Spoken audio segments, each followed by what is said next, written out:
let's call to order the City Council work session for January 22nd, 21st. Can you all hear me in the back? Sort of. Let me try. Unfortunately, our speaker, these are not they're on loan. They're on loan from our friends, but anyway, here we go. All right, for Spanish speakers in the audience, Denora right here will be translating in that four corners. To anyone who is interested in Spanish translation, please up there in the front corner. All right. Let's see. The meeting has been called to order. A roll call, please, Sue. Oh, you have to walk through. Sorry. That's okay. Mr. Mayor, all present duly noted, and just a reminder, you need to speak really closely to the mic for the 1980s system from Millersburg to work. Millersburg, yes. Thanks to our friends out there in Millersburg. All right, the only councilor who I believe is not here is as an excused absent is Denise Bacon. So otherwise, council agenda and meeting, folks. Any comments on the agenda? Sir. I'd like to table the Willamette Falls Lock discussion to a later date. Okay. All right. Anyone objections to tabling that to a later date? Seeing none, we will table that discussion during the business session of the meeting.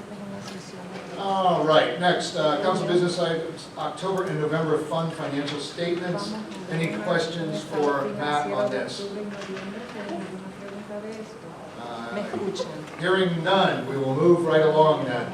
All right, we've now moved to the part of District 2 interviews for a vacancy as mentioned in District 2.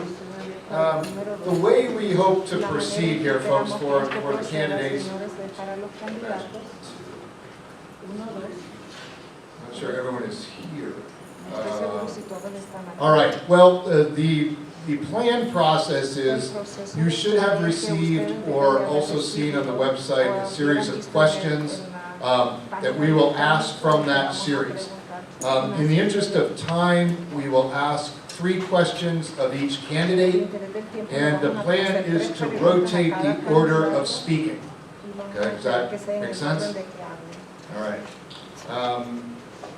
Any other questions? I think, as I said, in councilors, we're looking at questions 2, 4, and 5. And you have ranking sheets for everyone's information as well. And what we have here is our ranking sheets for each of the counselors. So as you speak, they will be making notes on the answers that you provide. Also, these will become part of the public record so that you know.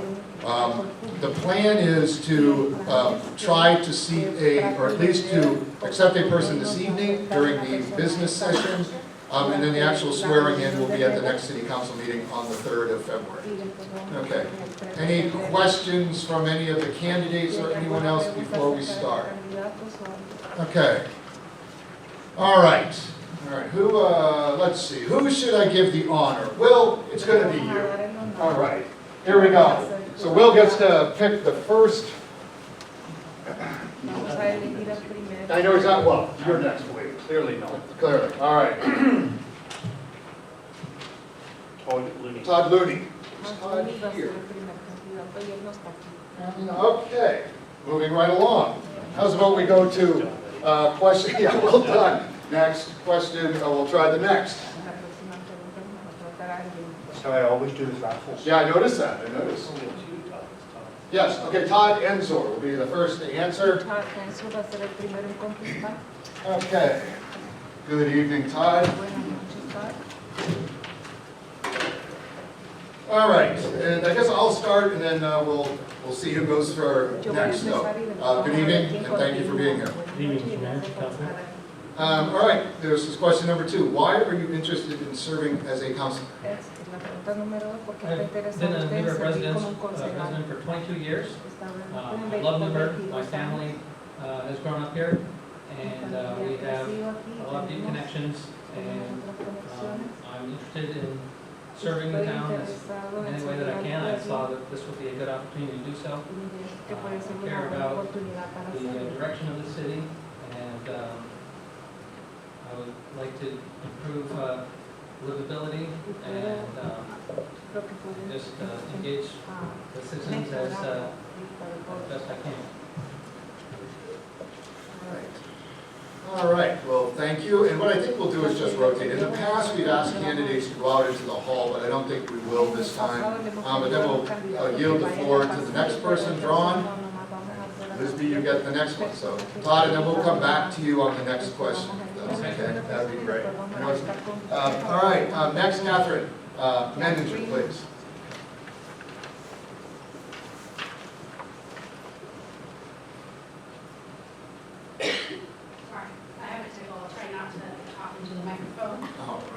All right. Well, again, the same question. Why are you interested in serving as a counselor? Thank you, Mr. Mayor and council members. So, my husband and I made a very intentional choice when we chose to move back to Oregon in choosing Newberg as a place that we wanted to live. It had a variety of the components, being a smaller city, being away from Portland, but yet with the ability to access some of the amenities that Portland has to offer. Also close to my family where I grew up. And as I've lived here for the last 4 years and had more space in my time after finishing medical training, more time, I've looked for other opportunities to become engaged in the community, become a more active community member. And through that and through other programs that I've been involved in, I've been searching for some way to become involved, keeping my eyes and ears open. And so when I saw this opportunity, I thought this is a great way to start becoming more engaged in my community. And I see the council position as a liaison between community members and decision making to make this a place that I want to live in, that we chose to live in. Very good. All right, so let's see.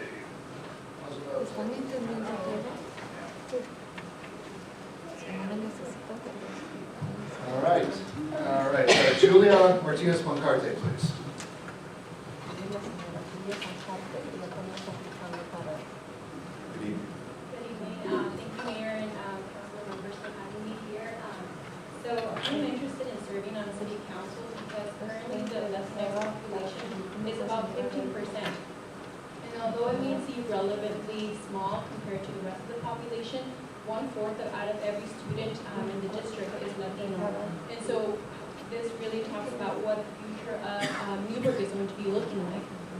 And so I think representation is very important. Not only representation, but also someone who's involved in the community in different boards and committees. And so that's part of the reason why I'm coming, because I want other students, other folks in the community who have not engaged in yet, have that opportunity to do so. And so coming in, I want to see, as you can see back there, some of my nieces and nephews, to be able to realize that they also have the opportunity to make some of those decisions here for our community. And so that's where I'm coming from. The other reason is really my passion for service. I have beat a lot of obstacles, I would say, overcome a lot of barriers, being an immigrant, low-income child. But the support of my community, the mentors and the teachers I've had here in Newberg have really helped me thrive. So I really want to be able to give back to the community that has given me so much. Thank you. Thank you.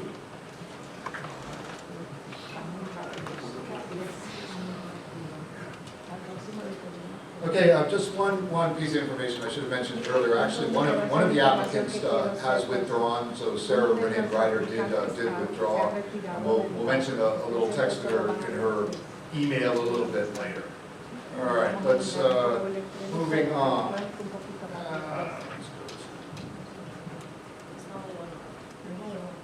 There's only one.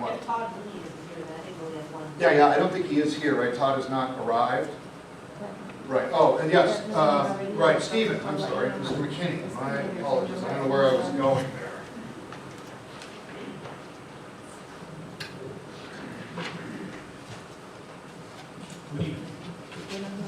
Good evening. All right, and the question being, why are you interested in serving as a councilman? I've been in service my whole life. Spent over 30 years in the industry, in the last 2 years in politics, as I introduced myself for boardship in Europe this last summer. They would look at me politics, what a weird combination, industry and politics. Many of you know I've served on this council for 10 years. would say that although trying from time to time, it was perhaps some of the happiest years of my life. When your life has been dedicated to service, I'm looking for opportunities all of the time to be able to apply my skill sets and the things that I do to where I can really represent my community, represent my family, represent my faith, represent a different, and try to make a difference in the life of every person that I meet. So that probably is the primary reason. The Lord Jesus gave a command that is love your neighbor as yourself. I can't think of a better job than being a city councilor, being able to fulfill that commandment. So it's here. As I look around the chamber from time to time, I notice that at this particular point in time, given my age and the color of my hair, I probably represent one of the more significant populations of Newberg. That is retired people, not tired people, just retired people.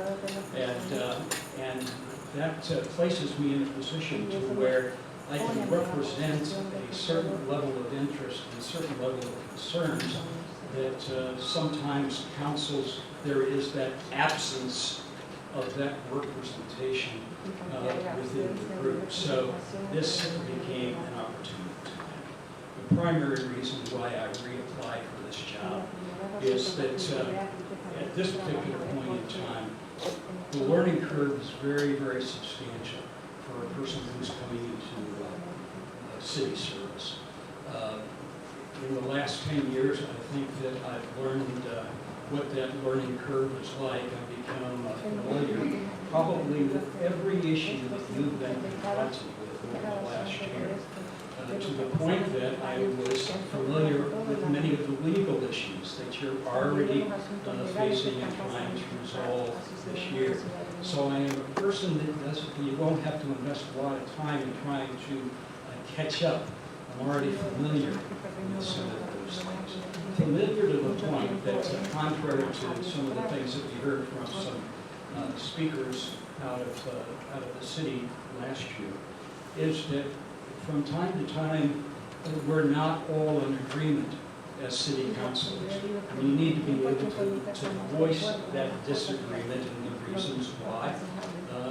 Much to Doug Rux's chagrin is that sometimes I don't agree with the criteria, and have said so, because something within the core of the councilor, the core of a group of people, the criteria doesn't represent the feelings or the issues or the heartache of the population that we've been elected to serve. And I was elected every time. There are some councils that I participated in to where Denise, the mayor, and I were the only elected official sitting on city council. Everybody else was appointed. So I bring that type of background here. I would love to be part of this council at this particular point in time, because I believe that I can be of great value and assistance to all of the issues that you're facing right now. I won't be a hindrance, I'll be a help.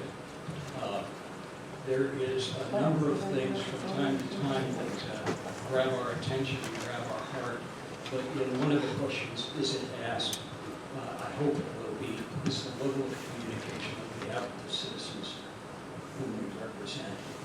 And I think that from time to time, this level of communication, which you talked about in your last meeting at 7 o'clock 2 Mondays ago, is how do you get the word out to people? How do you educate the citizen on the difficult issues that they're facing? And sometimes there is an absence of education, but sometimes we're facing issues to where we feel that we really can't say anything, or we mustn't say anything. I don't know if that serves the public well. When it comes to certain particular legal issues, that would be yes. But when the public feels like they're continually in the dark, or they don't necessarily understand what's going on, it's up to the counselors to be able to communicate effectively with the persons in town to let them know what's going on. You need the state of the city today. And I think that that's a marvelous occasion, again, for people to hear from there to be able to do that. But that only happens once a year. All right? So we've got this, I want to assist in the level of communication that we can establish with our citizens. Sometimes we do it well, quite often we haven't. There are lots of things that I could say why I want to be part of this, but the primary reason it helps me fulfill the great commission, helps me serve the neighborhood that I love and respect. Number three, my skill set is already given to help achieve some of this, because City Council is not the only place that I've ever offered leadership to. I've served on national boards before. I've served on academic boards before. I've served on faith boards before. So there's a lot of background here. I would say my peripheral view sometimes is a little bit wider than the general person. As a person that grew up in ministry, is that perhaps my heart and my mind are better connected to try and see, to try and understand, and perhaps I'm already perceiving where that person or community is. So I would say in just a preliminary statement where that is the reason why I want to serve. Communication, of course, is one of the things, but bringing a level of expertise to some of these situations, I believe, would serve the community well. I won't be a hindrance because you won't have to teach me what to do. And so I'm looking forward, I really am, I'm looking forward to being appointed to the councilship. Council choose to do that. I'm ready to serve, have a heart and mind and spirit. It's very eager to serve the community. Thank you.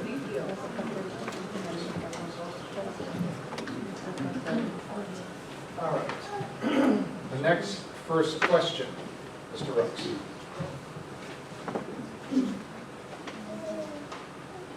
Julia. Okay, Julia.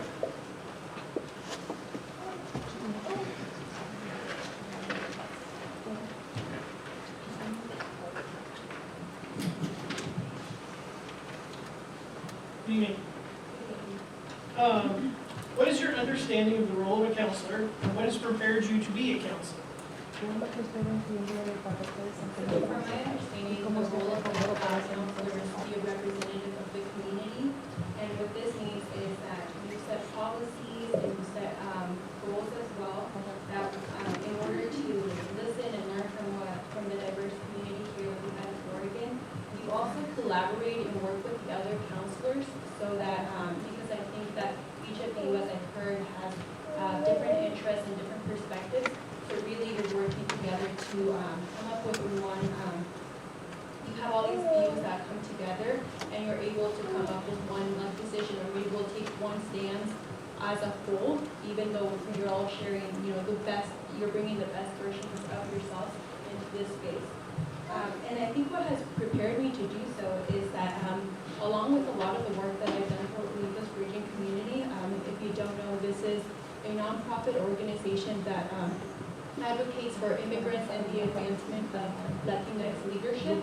And so we've been very proactive to do more work here in Newberg particularly. And so we've done that. For example, we just recently did an event with the library, and we're bringing more events here. And so what's nice about this is that I already have those connections with the churches. I have those connections with community members here established. So it makes it more easy for me to further those relationships, especially since there hasn't been a relationship established with the Latino community. I think this would be a really positive act to bring I participated in 2 cohorts for the Capacity Leadership Institute in Woodburn, which is also a nonprofit that has an elected cohort and a committees cohort. And the purpose of this is to increase representation on committees, boards, councils across the whole state. So I've been in 2 cohorts. I'm currently in my 3rd cohort, which is a mentor-mentee cohort. So I have a mentor who's guiding me through what the process looks like to be at these spaces. And so this has been helpful for me because I have a better idea of what it's like to either, apply through an application process for a vacancy and or for running an actual election. So I believe this is what has prepared me so far.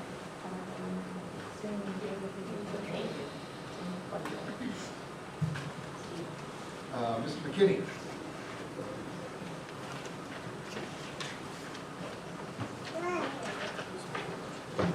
Thank you, I enjoyed that, Rex. So, Mr. McKinney, what is your understanding of the role of a counselor, and what has prepared you to be a counselor? I won't be redundant and list off things.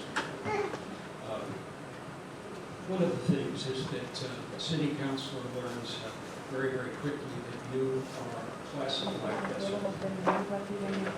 city father. In fact, I think it still might be that way in the insurance policies that the city sees it. That means that the buck does stop with you. City staff receives their direction from you, and if they're not receiving direction from you, then City Hall can go along the 2nd floor. And I don't say that lightly, is that there have been times in the life of the city where the council has brought to bear its supervision in closed session, and we have brought the 2nd floor to a room, and we've asked them, "Would you do this for me? Why'd you say that?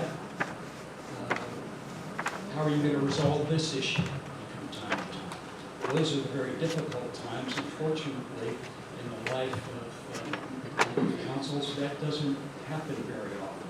But when I say the buck stops with the council, that's true. So you must lead. You can't follow. You must trust in terms of the persons that you've appointed to different directorships and other things like that. You must trust them to do their job. And if something comes up to where that mistrust has been fractured, or you're not quite sure, or whatever, then you must bring your energies to bear to find out why that level of trust is not exactly what it ought to be. Because then you sleep better at night when you're trusting the people that have directorships. From time to time, you're called upon to dismiss people. From time to time, you are asked to endorse the dismissal of a person or a department head. You've recently gone through some of those issues in regards to human resources and some other things like that. You're familiar with some of those things. But as a counselor, your responsibilities are a grave pleasure. To be able to make sure that as the church, or as a city father, just the same as mom and dad and a family, voters of this town depend upon you to make the right decisions based upon the right reasoning in order from there.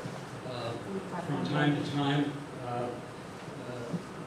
you discover that the role of a counselor is to be persecuted.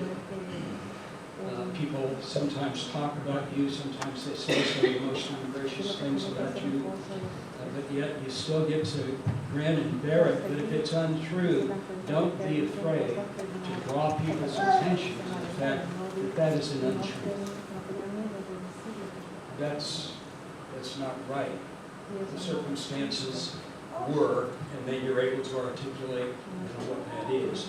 Because you are the one that also stops the rumors that go around in a different city, with different groups. So that is also part of what it's like to be a counselor. Your role as a counselor is to represent yourself well in different county functions, different state functions, other things like that. Many of you have been able to avail yourself to some of those. So I think that the role of the city councilor is continually developing from time to time. You have to mature in a different area. You have to create a different policy to take care of different circumstances. And it's better that you're at the front end of the discussions rather than the tail end of those discussions. So I'll use this as an example. Terry Marr, which I love, and it's a great city attorney here for a long time. He came to me one time and he said, Stephen, I respect you as a counselor because you're thinking 20 questions ahead. And I was wondering if that was a blessing or a curse. But if you're not thinking 20 questions ahead, there's going to be something that comes along and catches you flat-footed. And when you're sitting up here and you get caught flat-footed, it's kind of an embarrassing situation if something comes along. If you're asked a question by one of your constituents or a person in the community and you don't have an answer, or you can't assist them in leading them to a person who can answer that question, that person looks at you as saying he or she doesn't know what they're doing. So I would briefly say that those are the immediate things that come to my mind. You're supposed to act with decorum and some of the other things. But when things are really tough, you can't be afraid to speak your mind on certain issues. And there are times to where the community has given us testimonies on certain issues, and we represented ourselves in such a way is that when we're setting ourselves up to make a decision as if we had never heard what they just said. There have been times where I've looked at the audience and said, I'm going to vote with you tonight, even though it might not fit the criteria or it might not hear or whatever, because I think in the long run, you as a collective group, you sound more right than the pack than I just read, and be able to have the gumption to be able to say that and to do that. So quickly, I think that's what I would say. That's what I've learned in all my counselor is, and that's just a summary. And some of you have learned some other things.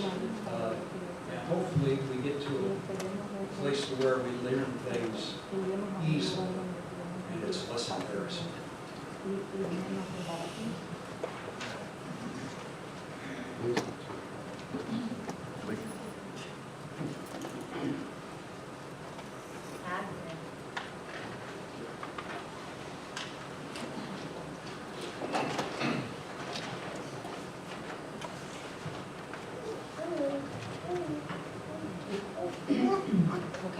Okay, good evening. Share with me, what is your understanding of the role as a counselor? What has prepared you to be a counselor? I see the role of a counselor as a liaison. There's two phases to that. When you're sitting in this room, you're a representative of your district and of your community, but primarily first your district and then the community as a whole. And your role here is to represent the wishes, desires, and goals of that community. And then when you're on the other side, out in the community, you're a representative of the city and a representative and liaison and able to explain how and why decisions were made, and to be a listener and also at times a defender of the decisions made by the city council and the city as a whole. And I would say I have two specific, I've taken many leadership roles throughout my career, but the two that I think are most specific to city council are, one, I participated through my employer, Virginia Garcia, in this program called RISE. It's an acronym: Reach, Inspire, Serve, Engage. And it was a leadership seminar to get employees of Virginia Garcia more involved in different community organizations. And I was paired as a mentor-mentee with one of the Hillsborough City Council members, Beach Pace. And we had regular meetings where I got to learn a lot about what it meant to be a city council member, how she got that role, what she saw her role in, how city councils made decisions. And it was very eye-opening and is what made me interested in this in the first place. And then the second way that I feel like I've learned how to be a city council member is I'm currently one of the site medical directors for my organization. And so there's 7 of us that meet monthly, so in a similar way to how you guys meet. And when I'm in the room, and when I'm working with administration, and when I'm in the room for the site medical directors, I am a representative of my clinic site, and I'm a representative of the providers and the interests of the providers at my clinic site. And I'm there to make sure that their needs are met and also be a voice for them. And when I'm back at my clinic site, I am a liaison and a voice for the administration and why things are doing. And we have a term that we use in our meetings. It's called dissent and commit. When we are in the room making decisions that may affect our providers or our clinic sites, we have the ability and the right to dissent and have discussion. And once we as a group have come to a decision, when we leave that room, we're committed to that decision and supporting that decision that we as a group made. And I think that's a perfect example of what's done here at the City Council, right? Here is the room where we have the ability to dissent. But when we have come to an agreement as a group, we're there to support and commit to that decision. Thank you. Mr. Renzo.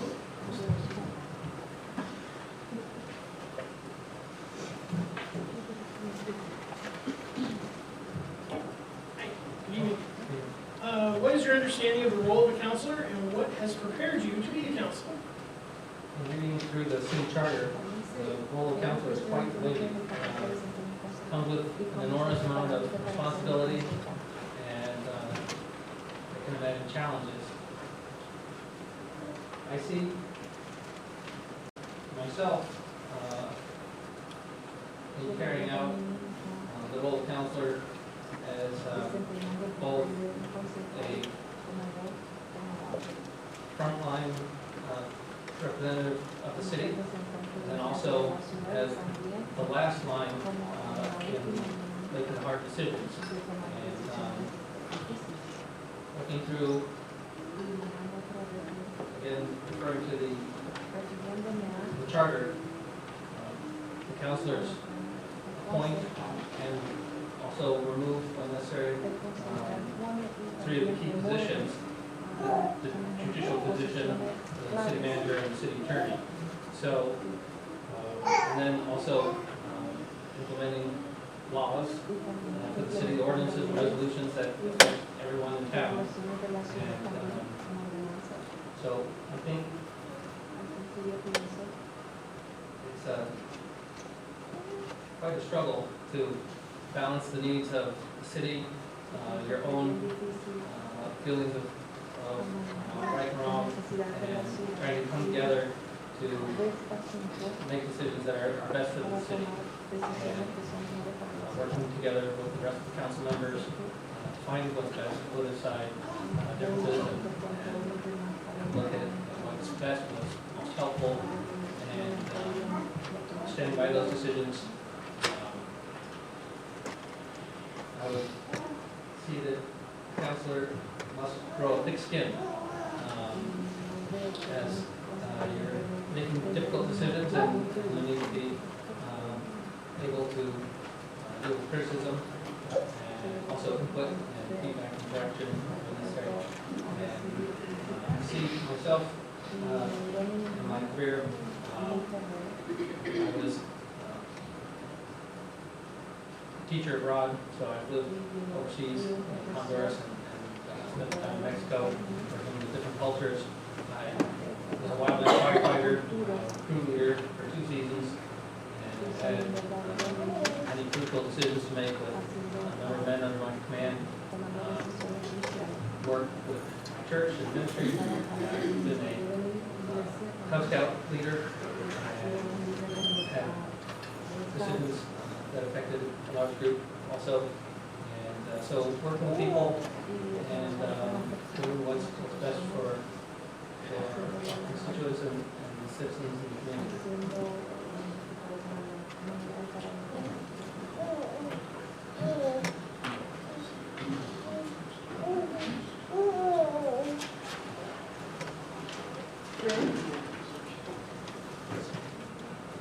Call for Mr. Looney one more time.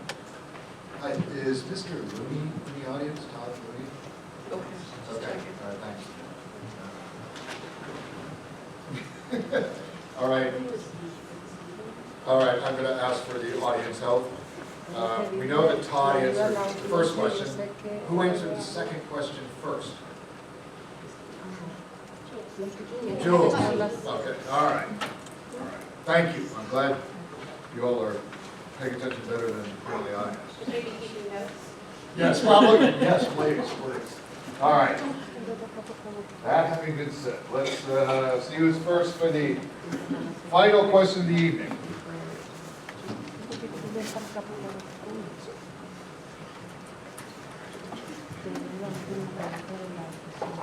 Mr. Enzo.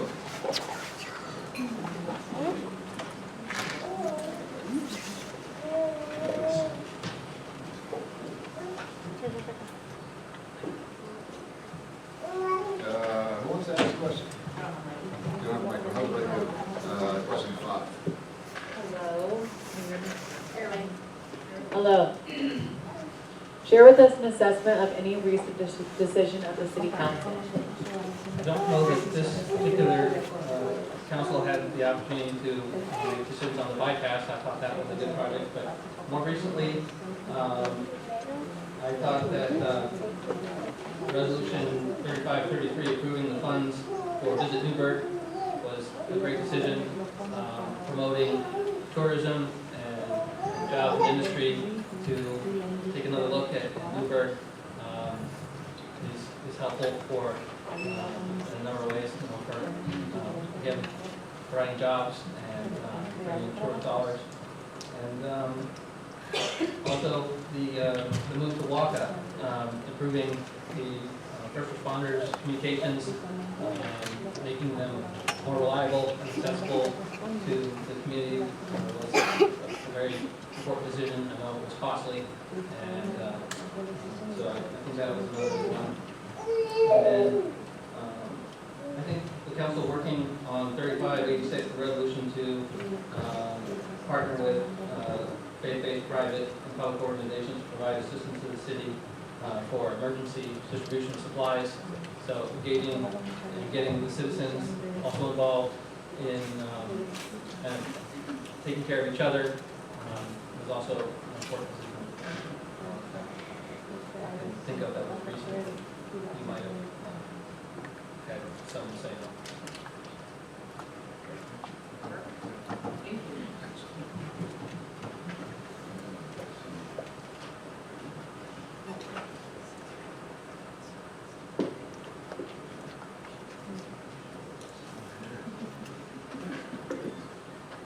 All right, looks like Julia, you are next.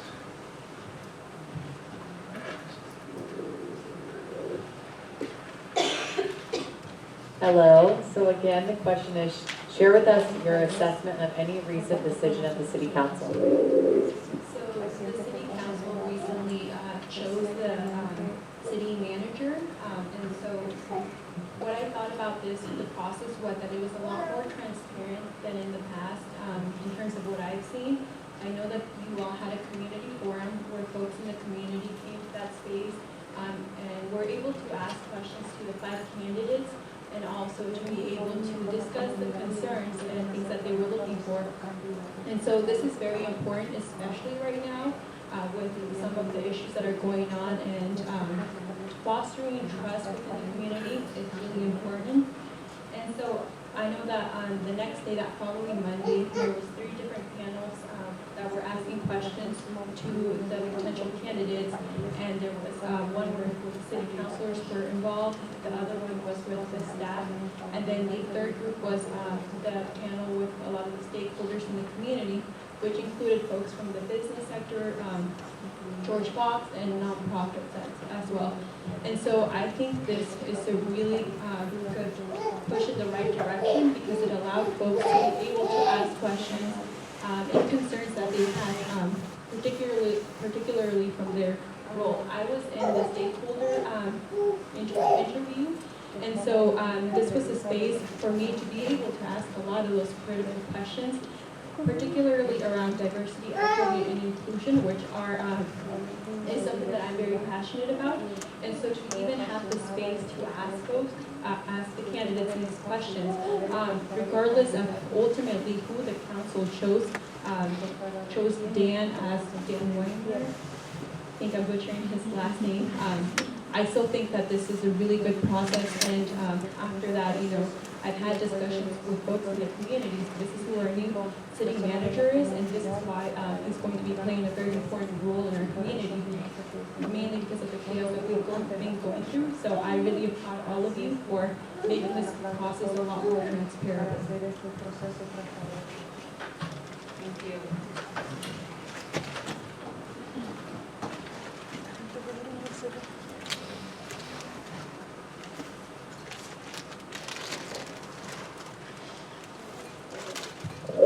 Catherine.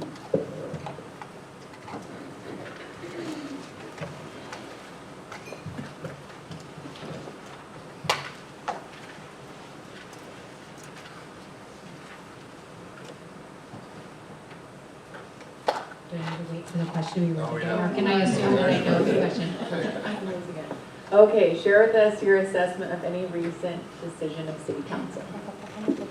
So overall, I've seen that the council is doing a lot of visioning and making a lot of decisions about what the future of Newberg looks like, and doing it in a very comprehensive way. And I wish that I could get up here and wax philosophically about the water rights and wastewater management, but I mean, we all know what the biggest thing on your guys' plate this last 6 months and last year was, and that's choosing a city manager.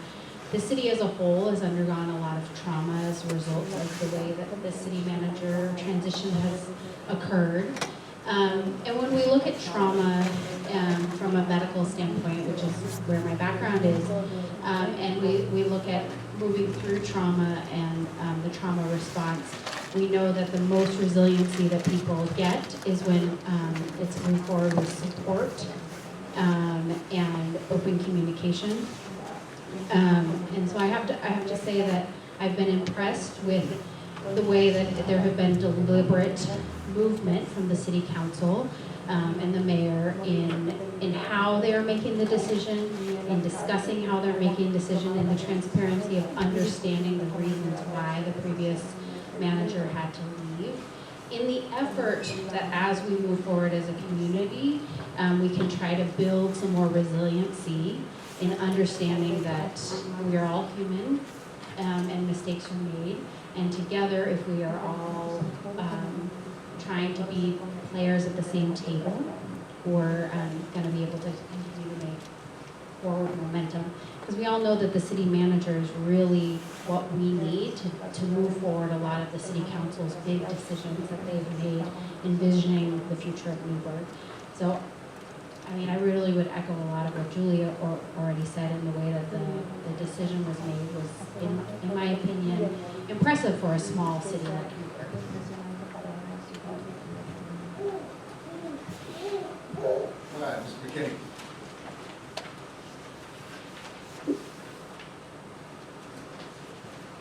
Okay, share with us your assessment of any recent decision of the city council. Well, the most recent one was the appointment of a new city manager. I can remember chairing those committees in the past, and the number of hours that were involved being able to arrive at a decision where you could all agree and move forward that way. Todd Ainsworth did a great job of articulating specific motions. I would like to draw your attention to the decision made for WACA. And I know that that's always a difficult decision because we have our own mind. One, when you decide to go with WACA, you also assume a substantial financial responsibility to be able to take care of that. That involves perhaps the communication devices. Another one is the continuing support that the council renders regarding cascading events and use of faith-based organizations around. That's going to work really well as long as everything doesn't fall down. But that's an example of a continuing commitment that made by previous groups, and it's important that past administrations and current administrations have a certain level of agreement so that the community knows that there's energy to keep this thing moving in the correct direction. Elise, I'd like to part for just a moment, though, is that it was question number 6 that probably captured most of my attention. That was what we feel the most critical issue facing the city. If I could, let's stick to the question for the moment, and I'll come back, and I'm going to give everybody a chance to wrap up in 2 minutes. In fact, why don't you give us a 2-minute wrap up, and then I'll give everybody else that chance to speak. Okay, thank you. I think it's important for the city council to build excellent relationships with builders and developers of communities. We can make all kinds of decisions, but if we don't have builders that are excited about investing their money into the city of Newberg, we kind of shoot ourselves in the foot. So decisions that we make regarding development, land, homes, all of those things have to be something that would eagerly be pursued by the people who have the horsepower, the energy, and the funds to help bring that to pass. Rick and I have often had conversations about housing, discussing the euphemism of affordable housing. That is a euphemism. There is no such thing anymore as affordable housing. We all lament that, so that just means it drives our energy in a different direction. It's still a goal that must be met. We must be successful at meeting housing needs at every level. People with means, the everyday men and women, and their families, and also that element of the community that's still looking for the leg up, the help. It's not charity. Is what we need is a market-driven device that makes it possible for every person, no matter what their strata, can be able to be successful in securing in Newberg the type of dwelling, the type of home to be part of here. We are a community that's diverse. We have a diverse strata. We have lots of other things. But that was one thing that still captivates my attention. We are a successful community. We are a community that people like to move to because Newberg fits the mystique or whatever it is that people have in their mind. They can move here and everybody's not living on top of everybody. There's at least some distance between your neighbors and other things. If you can get on a piece of land to where you don't have to see your neighbors, that's wonderful too. But along the way, we need to be successful in every level, as it was. We also obviously still have concerns with UGB and URA, as we're able to do that. That means where are we going to find land? You know, and all of those other things. And the council either makes that possible or makes it unintentionally impossible from time to time to help achieve that. That's up to All right. The one thing that I just wanted to to finally say is that I don't want to be perceived as somebody that's been there, done that, and knows it, because I'm not. The one thing I learned very, very quickly in my life is that one must remain teachable. They must remain educated. They must be able to understand that the world changes from time to time, and how you cope with that change really is dependent on what you deliberately want to learn about the changes that are necessary to keep movement going forward. I'm a person that likes to go from point A to point B, and I don't like a lot of diversions along the way because they steal our energy. So as a city, we need to be able to help the community get from point A to point B without stealing their energy. So that would be one thing that I would be very interested in participating in this council, help to achieve those type of goals. That's just part of the stuff that captivates my mind when we think about all of this here. If I have an opportunity to serve and you're of the mind to do it, please use it. Thank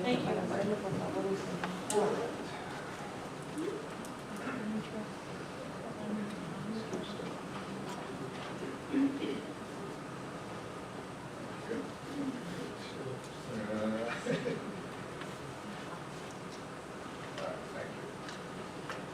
All right, Mr. Enzor. Again, a reminder, folks, a 2-minute summation, and that would be wonderful.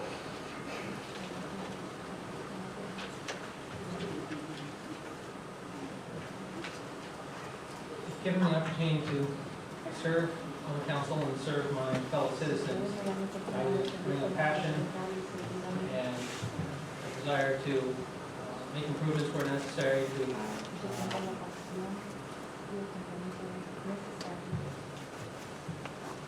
listen. I think is, as we've heard a lot of feedback in recent meetings, people are wanting to be heard, and wanting to see difficult decisions made. I think that you've made a number of those steps and are making decisions in the right direction, and so I'd like to be part of that.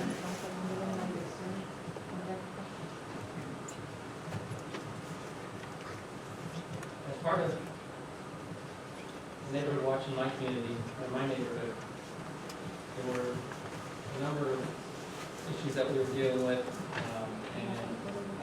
from community cleanup days to ongoing drug problems in the neighborhood. And through this work, I've been able to reach out and also be available to people all over town that have had similar issues, that I've been able to give them directions to city departments and people contact, and also directed them to this council in search of help. And I would want to continue that to be available to the needs of the people that are needing assistance, as sometimes through bureaucracy, people aren't able to get connected with the help that they need. And then also be a part of seeing those issues resolved. And we've made my wife and I have made our home here, and we plan to stay.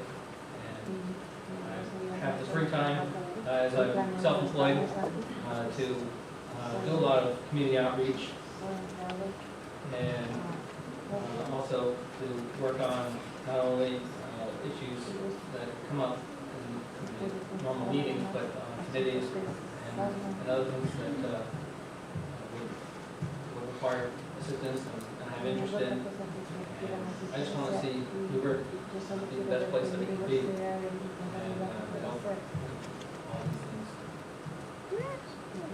Thank you. Thank you so much.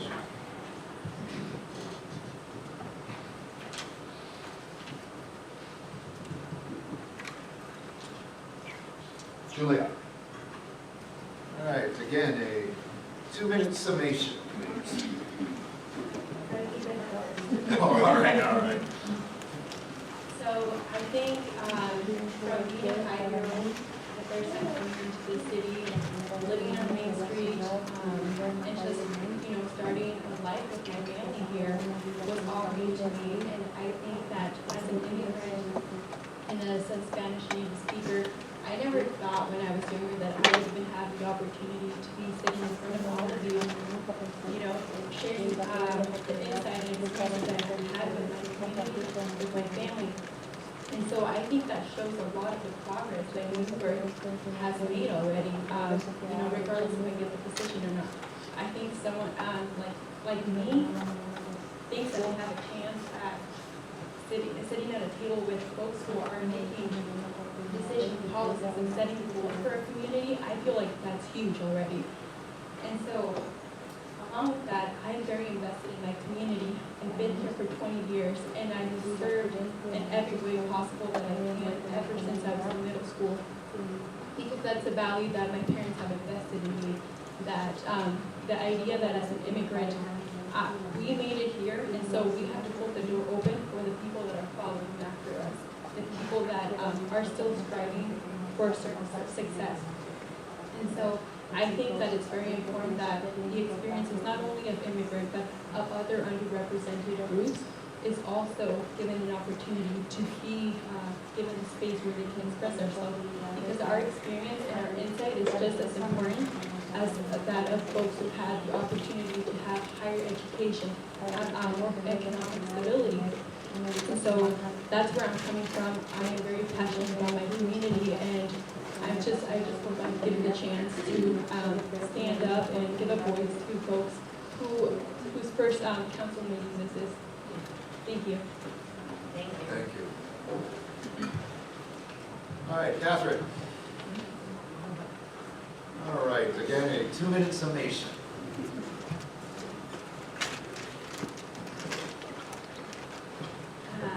So as someone that has grown, I grew up in Gaston, which is technically Western Washington County, but I've seen this area grow dramatically in my, I'm not going to say my age, but a number of years. And so I see where we've been, and I can see where we can go. I mean, this area is primarily agriculture. There's a variety of different levels of wealth and opportunity within our community, and I'm hoping to be a representative of all of those levels, right? The people that are well engaged in the city and in city council, and then also working to open doors to other members of our community who haven't been in these spaces and would like to, or maybe don't even know that these spaces exist and that they have the ability to have a voice here in this room. While I don't work in Newberg, I work with underrepresented communities in Western Washington County, and have an idea of the wide range of community members that we have here in Newberg. And as a self-described extrovert, I see myself as someone who is easily able to become engaged in different city events, city meetings, getting out, and being a voice for the city council in my community. Thank you for the opportunity. Thank you so much. Okay, first off, for all of the candidates, thank you so very much for your time and for your interest and for what you all have done thus far for this great community. Unfortunately, we only have one vacancy, right? So that's always the challenge. But I would encourage you, if you do not happen to be selected for this particular position, we are always looking for city volunteers. I think Don Karen's nodding in my direction. I think right now traffic safety has a vacancy that we would love to fill if any of you are interested in that particular position. And we have them often. We just seated 2 additional ad hoc committees just this last, or we're in the process of. So we're constantly, actually, I mentioned this morning or at the talk at noon that I think for each period of time, we need about 100 volunteers to operate the standing and ad hoc committees at any time. So I really would invite you all to please stay in touch with us. Don't be surprised if we're again in touch with you. So again, I can't thank you enough, so thank you. Anyone else? Yes. All right, and then we too, just for the audience who may not have been here earlier for the candidates, we originally started with 6 candidates. This evening we heard from 4. Sarah Renee Grider had withdrawn. She actually, I don't know that this is customary or how this is normally determined, but she decided that Julia would have been her candidate if she were to have chosen. And then we did not see Mr. Todd Moody this evening. So at this point, Council, anything else? Anything else to say? Okay. Yeah. So the normal process that we'll go through, or what we have done in the past, is that we've gone through and each of us have then ranked each of the candidates. And then we'll see from that, either we'll get a motion made, and this has to be during the business session. We'll make a motion and do deliberation at that point. But right now what we'll do is go ahead and rank the candidates. And that is only really in the if there happens to be a tie, and then otherwise we will seek a nomination from one of the members of the council, and we will vote later on this evening. All right. Any questions, anyone on that process? Okay. Any other comments, council? Anybody? Okay. So we will be back. We've actually, I don't know that everyone knows, I hope that some of the audience knows that the regular part of the meeting is actually slated for 7:30 this evening. We thought that this might take us a little longer than it did. That having been said, let's, if we could, move into the city manager's report. Can we do that, David? All right, thank you. Gene did have a question. My apologies, Gene. It's not a question. I just wanted to say I appreciate all the input that all the candidates gave us. They were very fully educational, and we will take them to heart, all the things you suggested, even if you're not the chosen candidate for this position. Thank you. All right, good. Okay. City manager's report, please. Okay, I'll keep this very brief. You all received from me a email earlier today. Given that you're near the top of your priorities this past Saturday at your work session at your retreat was diversity, equity, inclusion, I forwarded to you a training opportunity with the Center for Equity Inclusion in Portland. That's not the only dates available, so if that doesn't work out for you, please let me know. It's a 2.5-day training. I am encouraging staff and I'm encouraging counselors to find time in your calendar to do it. It should be a very worthy experience given your own priorities. The second piece of that is you did have I thought, very productive, I'm sure you'll talk to this as well, but I thought you had a very productive goal-setting session. I thought John Morgan did a fine job. I think you all did a great job working together as a team. I think staff did really fine work as well. I thought, it just went every bit as well as we hoped it would go, maybe a tad better. We will take your goals. I have asked John to come back with a proposal. We will take your goals and try and flesh them out into a strategic plan that you can consider together with your new city manager when he arrives on February 24th. So, and then just one final bit of business. I think this is well known to you now, but we have received we have negotiated and we've received a resignation from Anna Lee from the position of HR director, and Allison Seaman will continue to serve in that capacity until Dan and she can successfully go forward with a recruitment. So that is just moving on there as well. All questions in that regard must please refer those all to me for any response that we can give on that. So that's what I have for you this evening, and turn back over to you, Mr. Mayor. Okay, thank you. Any questions for the city manager? Okay. Hearing none, why don't we move on? As I said, we've got a few more minutes here to committee reports or any other council reports. Anyone? Let's see. Well, I'll lead in then for whoever attended, who was able to attend the MLK celebration event last night. They thought it was fantastically well done, and we had actually a great turnout. So again, if thanks to the folks that sponsored it, I believe it was Parks and Rec, the Cultural Center, Kiwanis, and Rotary. So again, thank you for all who attended. It was a very important event and quite inspirational if you happen to be there. Let's see, other items of business. I prepared or presented a State of the City address today at City Club.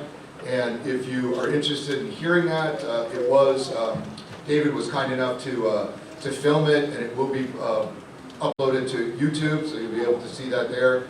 And also, I've got if anybody would like to see an actual text of it, please let me know, send me a note, and I can forward that to you.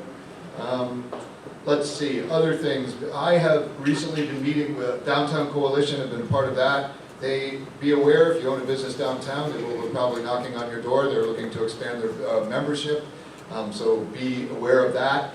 And let's see, I think that's what I got at the moment. Anybody else? Patrick?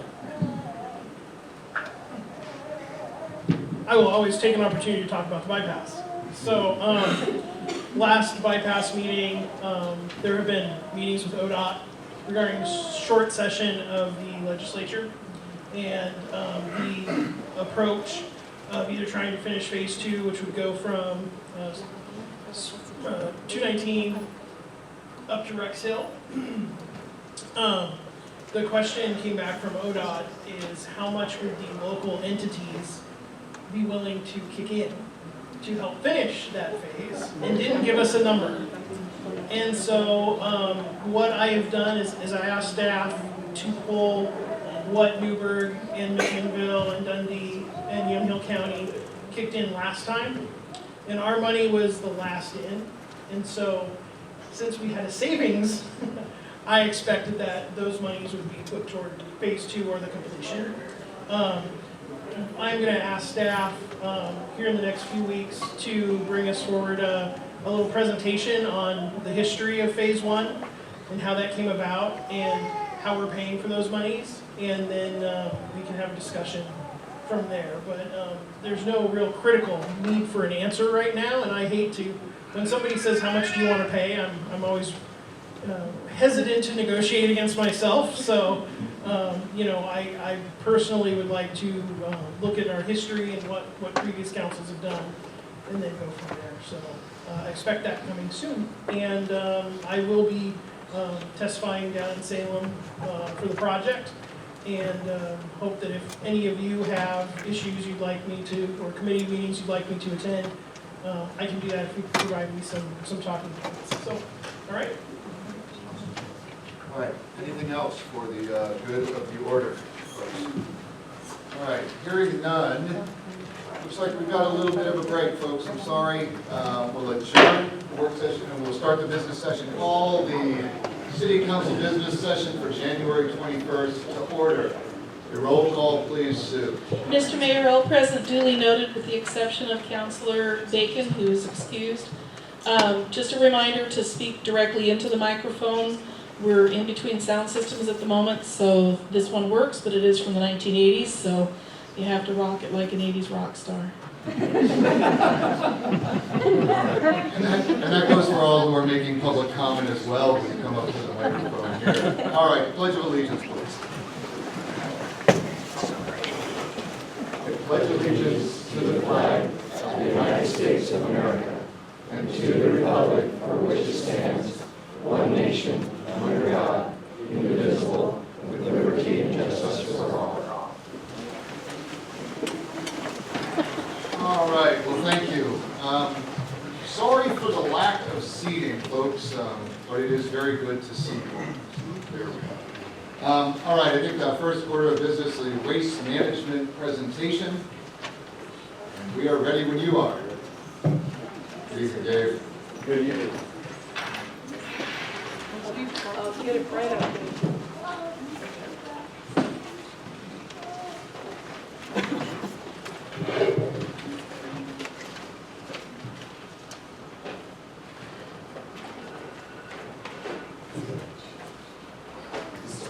Good evening, Mayor Rogers and city councilors.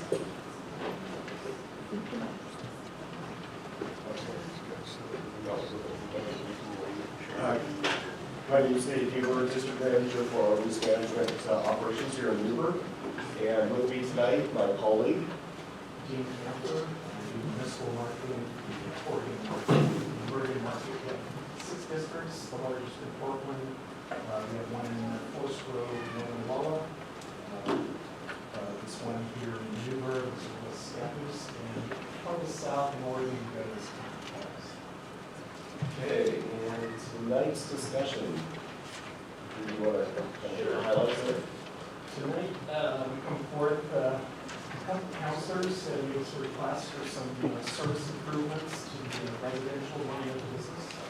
And we've done some homework, making sure there's markets and crunching the numbers. And so we're here tonight to have a couple of proposals for you that we're happy to provide, but it's purely optional. And then we also have two recycling improvements that we really need, and one is a contamination fee to help us manage the material and the quality of material that we're collecting from the generators. Also, the drop box recycling services, we can talk about that, but there's no fee structure or rates for that service. And then we have 2 residential enhancements that I talked about. Move every other week recycling, residential recycling to a weekly program, and then adding food waste to the residential yard improvements. And we created a new popular plan that's going, and then we'll open it up to questions and feedback. But depending upon your time, we're more than happy to take questions as we go through it. Okay, so I'll just give a quick overview of the Newberg operations, just for everyone. The Newberg District services the city of Newberg, the city of Dundee, and the eastern portion of Yarnell County.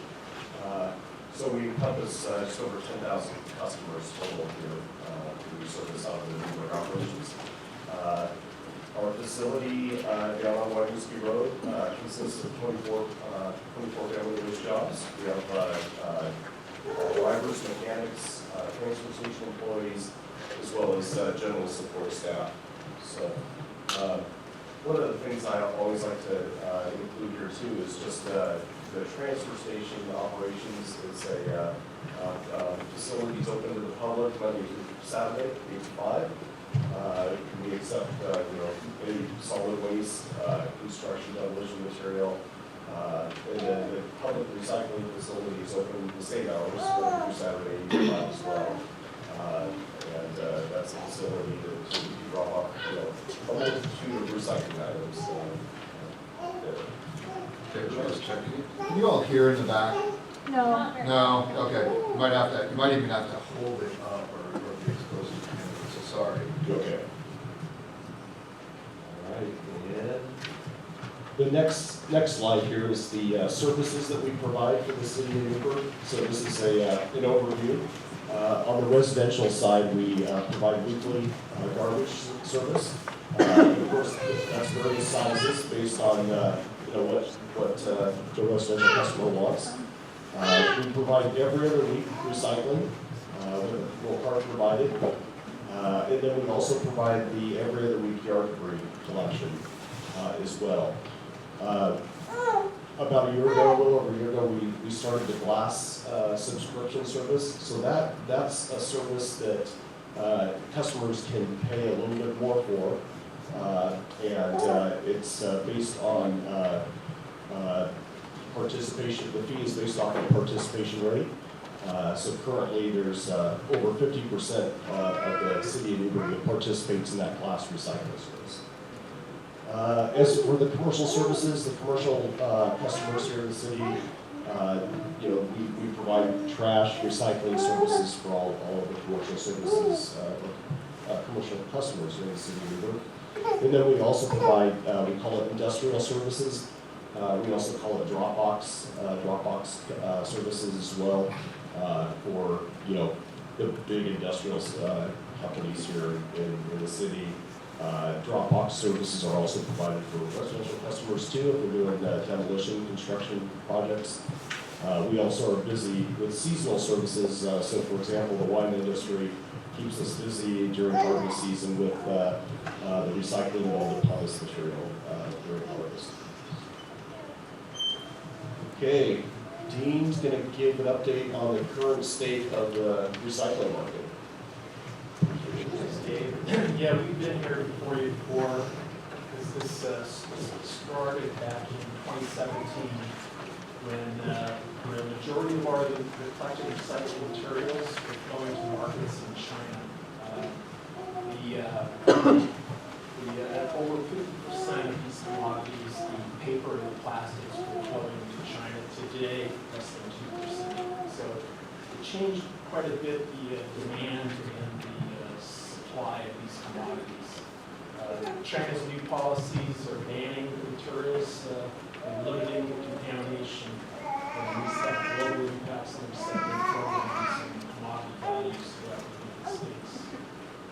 Next, China increased its import inspections and put material requirements of no more than 0.5% contaminants in media materials delivered to that country. And other markets have also adopted these standards that China adopted. So reducing the Chinese markets has resulted in an oversupply of commodities. It's depressed commodity pricing. When this started back in 2018, the supply is high and commodity pricing is low. And we've seen this to kind of stabilize the last 2 years. And new facilities are slated to come online that are domestic.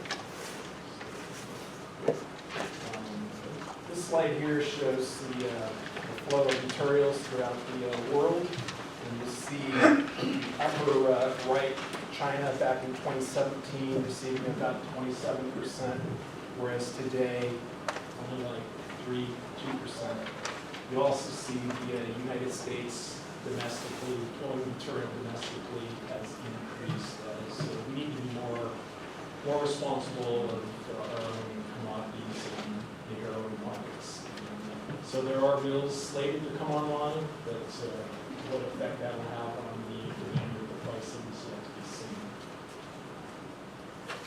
But what is important is to maintain a place, a market for these materials to flow. It's vital that materials are clean and high quality. Not only will they be able to flow, but also we think we can get better pricing. And it all starts at the generator. Better the quality coming from the generator, whether it's at a resident or the business or multi-family complex, it's going to be easier for the processor to process this material into higher quality materials, meeting the new demands of the market. Some of the things that waste management is doing to help with this is, first and most dearly, is education and outreach. Twice a year, we send out a residential flyer that talks about what you can recycle and also has the housing and the other gate collection programs. We also send out something similar to the commercial businesses as well. Our drivers are using can't haul it tags when they identify containers with materials that aren't on the material list. So then the second one, we've always asked our riders if they have to identify contaminants to help us communicate with our dispatch so we can reach out to the customer and talk to them about what's proper recycling. And then the next step is OBC onboard computers. Our trucks all have a little computer tablet that has the drivers, routers, the customers that they service on a daily basis. On the commercial recycling routes, we tag 10 to 20% of those customers, and that requires the driver to actually get out of the truck and flip the lids on the containers and make an observation as to the quality of the material. If the material is identified to be more than 30% contaminated, the driver doesn't call or haul. He calls our dispatch, and our dispatch reaches out to the customer and gives the customer one of two options. The customer can clean up the material and we'll collect it as recycling. Or the second option is they can ask us to donate it as garbage, and we'll send a garbage that. The next program, that's some recycling material that's out on our internet. The next program that Waste Management implemented is the use of technology. We call this a topology program. And what it is, the device in the upper left is actually a camera with radio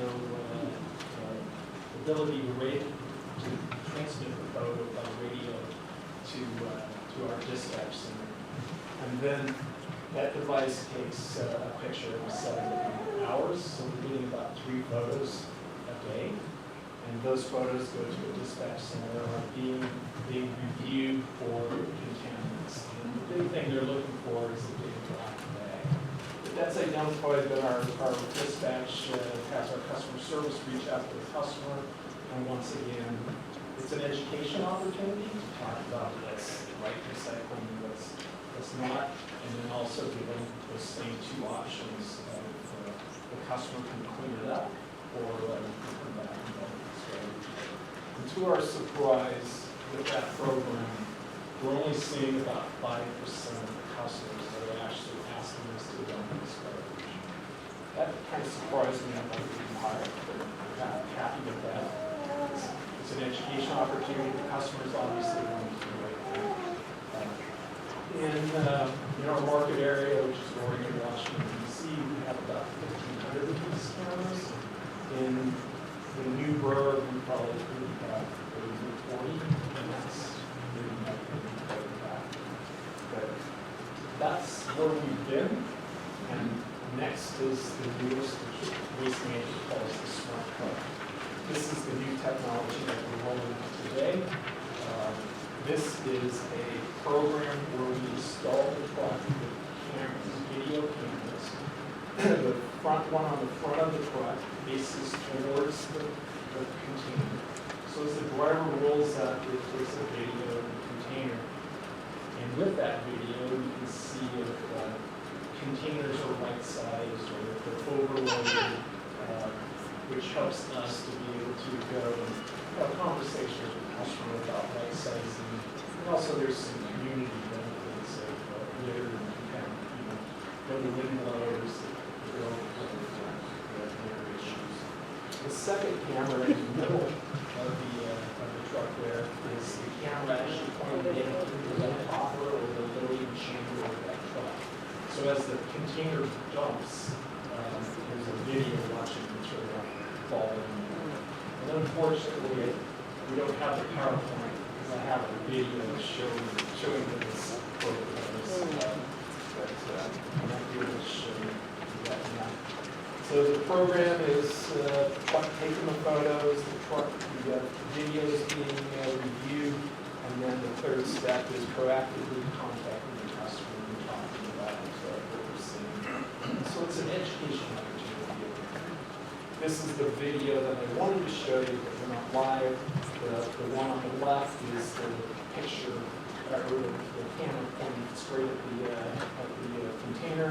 You would see that go up as it dumps into the loading chamber, which is photo or video on the right. And in that video there, you would see a whole bunch of material falling out of that container that doesn't resemble anything that's on our material list. You can see plastic bags, you can see plastic banding, and other non-recyclable items. Keep in mind, this is a recycling truck, so whatever goes in this truck is going to be delivered to a recycling processing center. So for our customers to be disposing of garbage in this manner is a very expensive way for us to dispose of waste. We want to get that waste into the garbage truck and the recycling. So the punchline, my conclusion here is the next steps in improving material quality. Waste Management proposes to start assessing contamination charges with identified contaminants in customers' containers for occurrence. And what we're proposing on the commercial side is $15.25 per yard per incident for containers, and commercial customers that we have a low cart, we charge $6.35 per cart. And on the residential side, the same cart charge, this would be for recycling and yard debris of $6.35. Keep in mind, we don't want to charge these fees, but we want clean material. We've been working hard over a number of years through outreach, messaging, and we think the next step is to have another lever to pull to persuade the customer to do that. So this is our first ask, and I have one more, and then I have the two new programs for you. This one here is the implementation of the Dropbox recycling service fee. Dropbox is those big, large containers that we pull on the back of the truck, and we take the container and the contents to the processing facility or solid waste, to the transfer station. But currently we don't have any fee for combing and recycling or glass boxes of recycling. And if you go back in time, the materials had routing, positive value had routing, and supported the cost of providing these services. Today, those materials have high negative values, actually charges. So if we don't assess these fees, then the other customers will be paying for these customer services. So over years, material values have dropped. The low negative recycling material value proposes to start charging the haul fee and a recycling material charge. And what we're proposing is a haul fee of $117 per haul and a mixed recycling or a glass processing charge per ton at the current market value. And at Dave's transfer station here in Newberg, we installed truck scales so that we can weigh these containers and assess these charges. Keep in mind, this isn't a large customer base that have this service, but for those of you that have, we probably think it's appropriate to start assessing fees. So those two items are ones that we really would like to see added to the fee schedule. And the next two are some nice program improvements. The first one is the increase in recycling frequency. Currently, the residential recycling frequency is every other week. We have a request for moving to weekly. We're more than happy to provide that. The move to weekly recycling, typically volumes increase for convenience to the customer. There are environmental benefits by making it more convenient and receive larger tonnages and volumes and diverted materials in the waste stream. So it's definitely environmentally is a good choice. And for that, waste management is going to provide that $3.59 per month added to the current fee structure. And the table at the bottom shows the current rates for once a month, 20 gallon.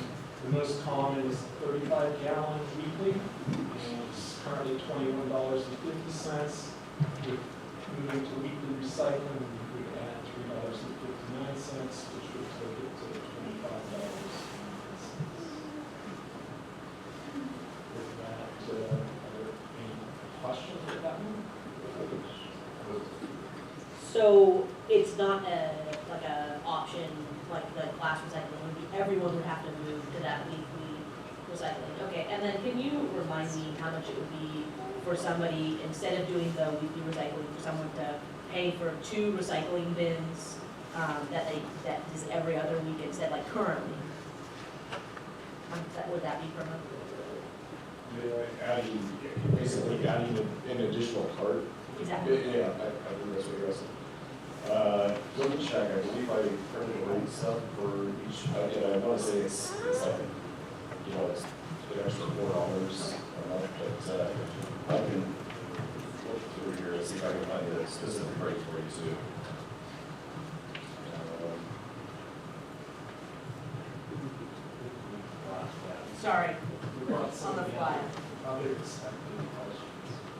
follow up with an email, that's fine. Okay. But yeah, I believe it's in that range. In that range, okay. You raise a good option rather than going to weekly. Those customers that have large volumes, you easily add a second cart, and it's at some nominal fee that people. Yeah. I think it's somewhere in the $3 to $4 range. I'm just thinking that it might be a little bit more equitable, because then those who don't want it aren't having to up their fee, but then those who do want it still have the option of essentially the same thing. They have to hold on to their recycling a little bit longer, they have to have an extra space for that cart, but other than that, you're basically getting the same situation. Anyways, that's just. Yes, that's a creative solution with the same outcome approach. Yeah, we're here to tailor the programs to the community. Opportunity once we service, and there's trade-offs. There is some value savings by every other week, but you're purely driven by environmental issues. It's proven that larger volumes, definitely the every other week savings on fuel of the truck going down the street has been proven to be outweighed by weekly power volumes of 70.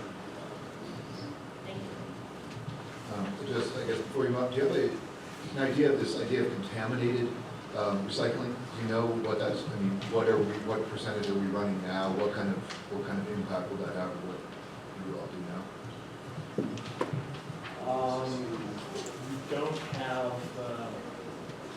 We don't have a good handle on that, because we're just rolling out the program with cameras.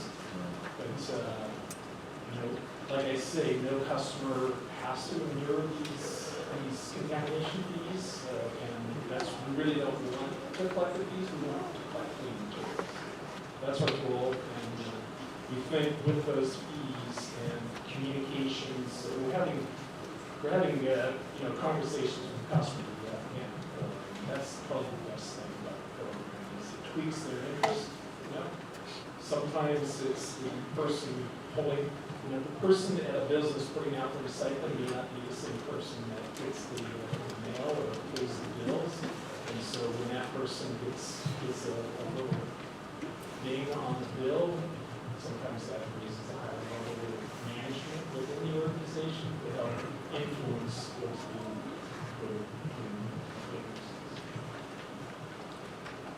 I'll ask some questions. So one more on the contamination fee. Are you open to doing a type of food strike program before just straight up implementing the fee to give folks some time to get used to it and some, little grace, just at first at least? Absolutely. We can set you up, but yeah. A good approach that we're really willing to do is the first time you get that charge on your bill, you give us a call, what's up with this? I've never seen that before. When we have that opportunity, that education, that conversation, and make sure everybody is on the same page, and we'll waive that fee. But going forward, they're on notice that this is the program, and this is what we expect, and to offset the processing fees that are incurring, assessed fee for that. And I'd imagine you'll publicize this well in advance of going to it, so you can train us all, retrain us. And there should also be an opportunity for the customer to go out to our webpage and actually click on their account and see the video. Waste management has a strong trend to use technology to help us improve what we do. Keep in mind, drivers can observe these videos and drivers can take this, but we want our drivers to be focused on operating the equipment and safety. To do that, we need to keep the drivers focused on their main activity, which is vehicle collections. So that's why you see these videos are going to dispatch center meetings or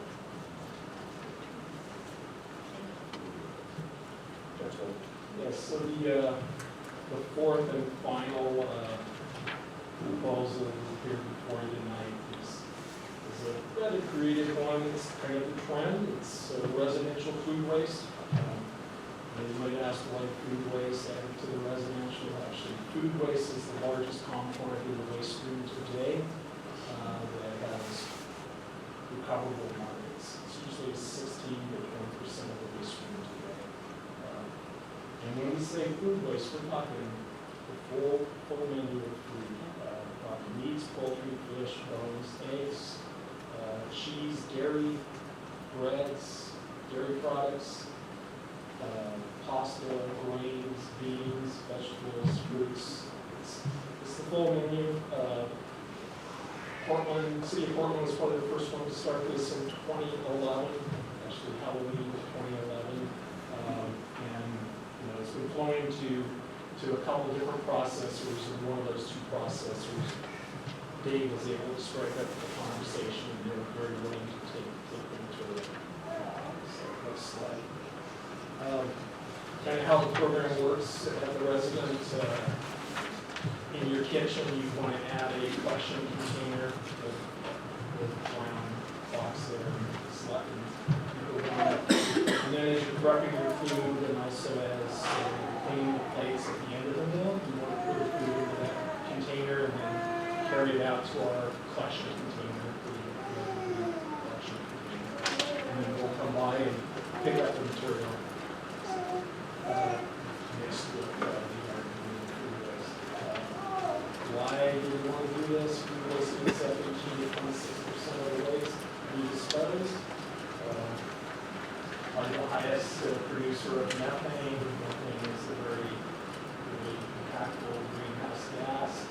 Although any modern day landfill has gas collection system on it. So this is a higher approach. Composting food scraps reduces waste and creates nutrient-rich fertilizer. Diverting food waste will help the city divert the conversion of waste as well. So you can look at proudly by that's important. Rate adjustments, unfortunately, there is the processing fees are a little higher.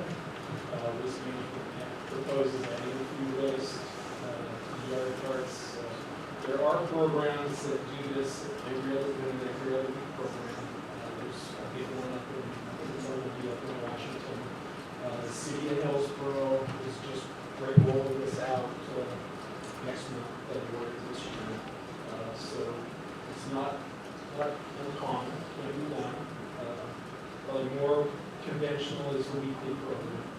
We're willing to add it for 71 cents per month for days, which to me sounds like a pretty good win, but it's a high reward, of course.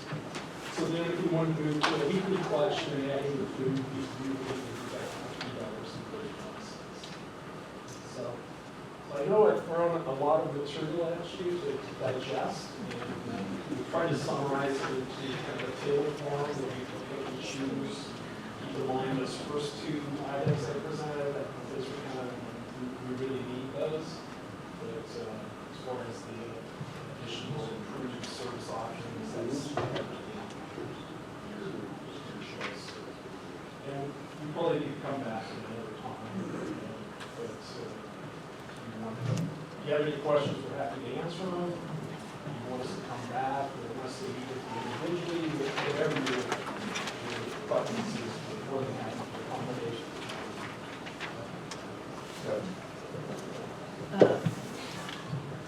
So I actually lived in Portland when they rolled this out in 2011, and they went to a system where they collected recycling and food waste weekly and garbage every other week. Is that an option, and how would that impact prices? Wow. I like you to tell me you hated it.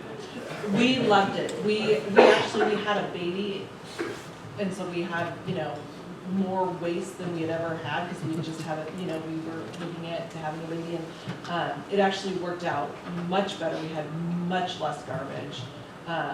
we really didn't even fill up our can even every other week, as long as we had the recycling and the food waste, and it was pretty, it actually coincided with the plastic bag ban, which the tip is, every once in a while you get the paper bag from Fred Meyer, and then you put all your scraps in there, and then you dump it in. So I was just wondering if there would be a cost difference, and if you know of other places that are doing that and people like that.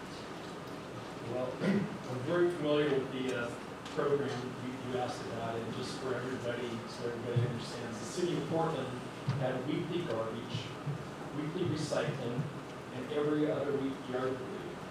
So when they added food waste to their yard debris to keep it economically manageable, they didn't want to see a big rate spike, they reduced the garbage to every other week.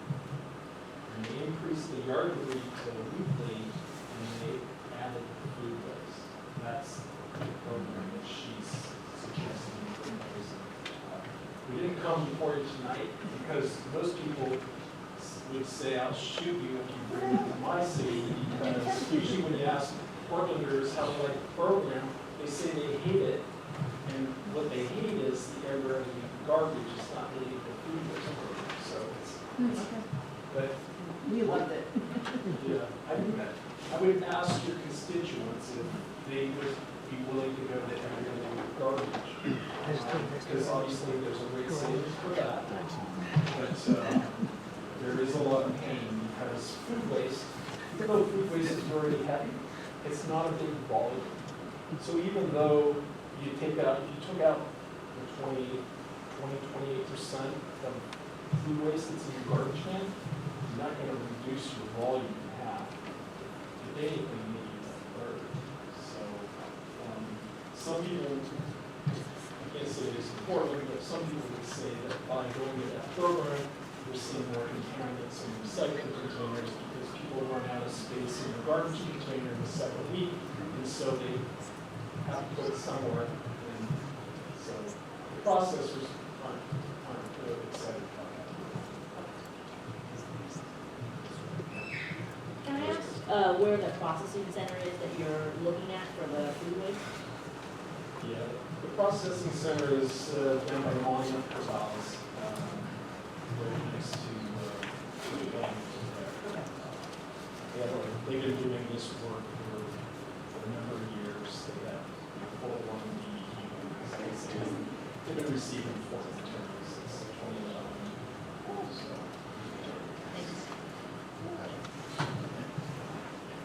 The processor that was taking the Portland material out of the gate was going to a processor in North Plains, and North Plains had odor issues because the city of Portland's program dumped large volumes of material on this processor. The processor wasn't ready to handle the material, but since then the processor's doing a great job. Good evening. Thank you for the presentation. We really appreciate it. What I appreciate even more is how responsive you guys have been to some of our creative ideas, some of our cockamamie meetings. When we met, we came up with ideas, and you guys didn't have a price tag, and it's nice to see the price tag with that. I don't know how the community or the council feels about the price tag associated with those, but I feel like we need to ask those questions, especially when faced since September with a group of citizens who continue to come to city council meetings, and we're even standing outside tonight, asking us to tackle the environmental issues that are discussed today. And so we've started that. And so now it's going to shift to, the way I see it, is a larger community discussion about, okay, we can say we value the environment and want to do something about it, but are we willing to pay the price to do that? And I'm not making a judgment on whether that's right or wrong. I'm just saying that's what the question is going to be. And so my question to you guys tonight is, how do you see this process moving forward? Is this something that you're going to do a robust communication plan on? Or is that something that we as a council need to tackle and maybe start doing some town halls and those types of things? This is our presentation, and we actually looked to the city as to how you would like to move forward from this point forward, fleshing out how we move forward. As I said, the first two items are kind of, we see it as kind of housekeeping and must-haves or high priority. The other two items we're happy to provide, obviously they're more environmental solutions to the city, but it's really a citizen council decision. So the other two, the creative solutions, the food waste and recycling bins and the, I forget the other one, what was the other one?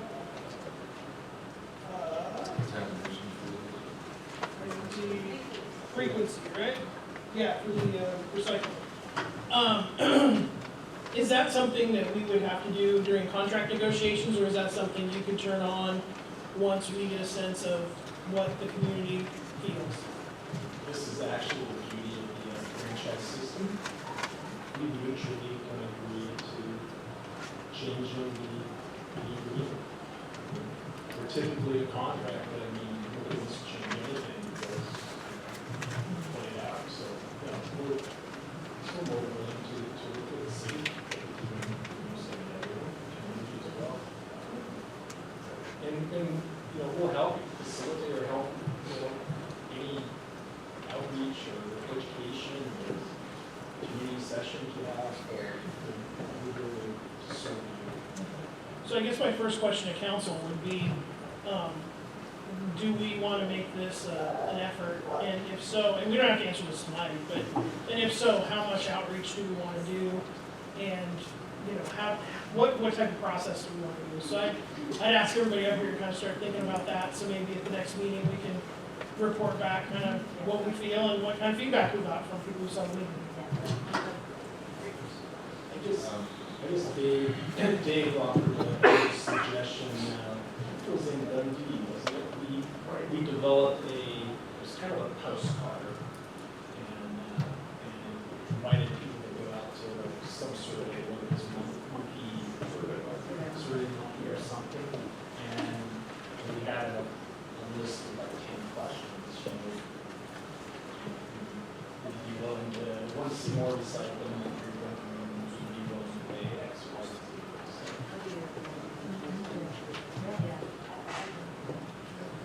I'm also wondering if we, since Dundee is a part of our district, would these changes affect those residents as well then?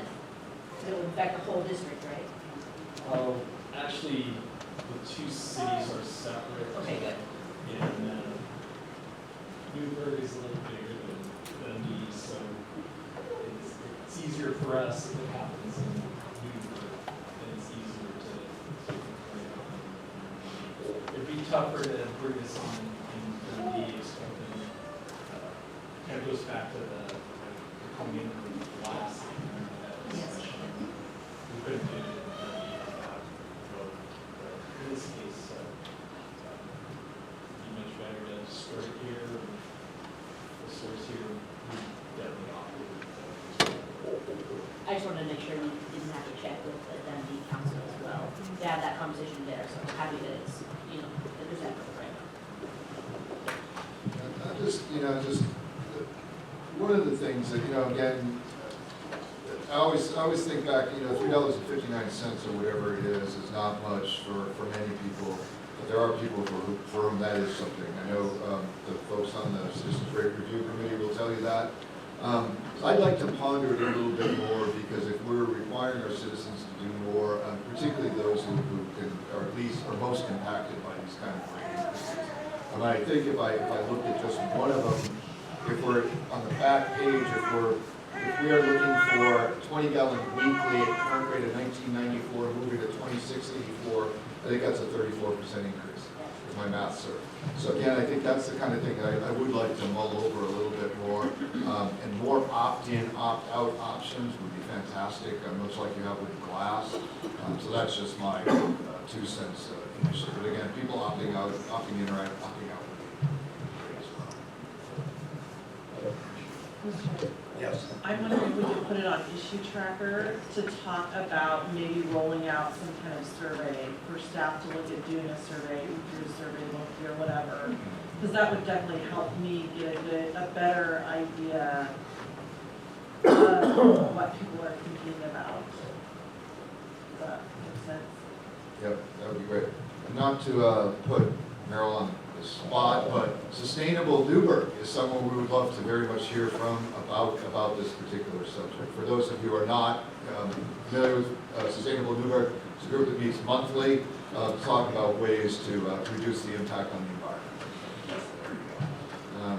Okay, sounds like a good suggestion to me, David. And we're hopeful we can get help from you folks in designing a survey that we can get out into the community.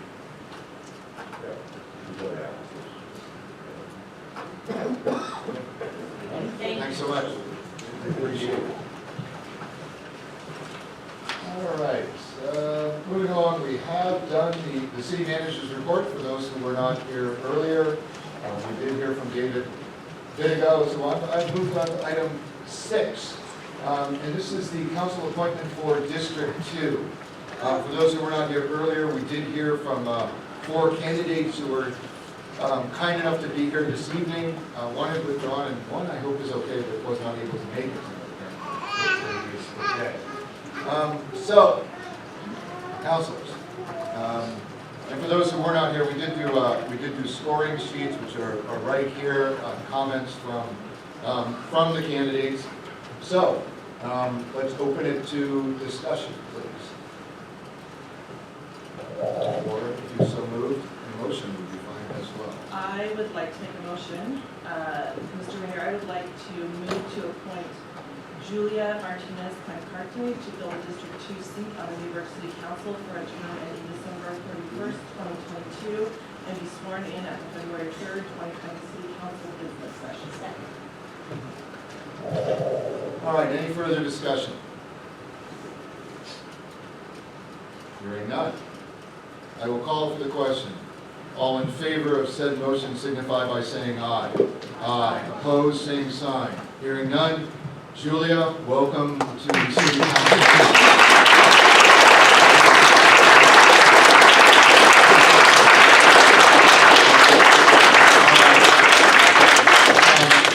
And for the other candidates, again, as I said during the course of the interviews, thank you. Thank you for your willingness to serve.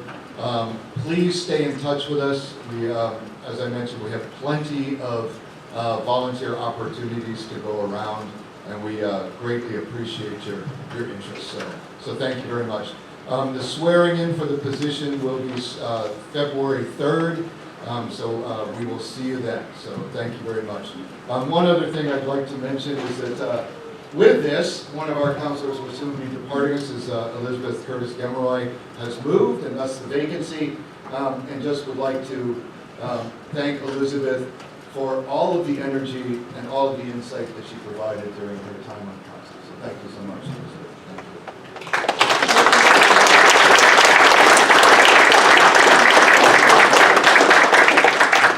you. Okay, now it's the time of the evening that we all are very fond of. This is the time for public comments. Now, before I say anything else, and for some of you who have been here and have been here in the past, Mr. Gunn particularly, and Ms. Wallace, and for anyone else in the audience or anyone who might be listening at home, I have an apology to make.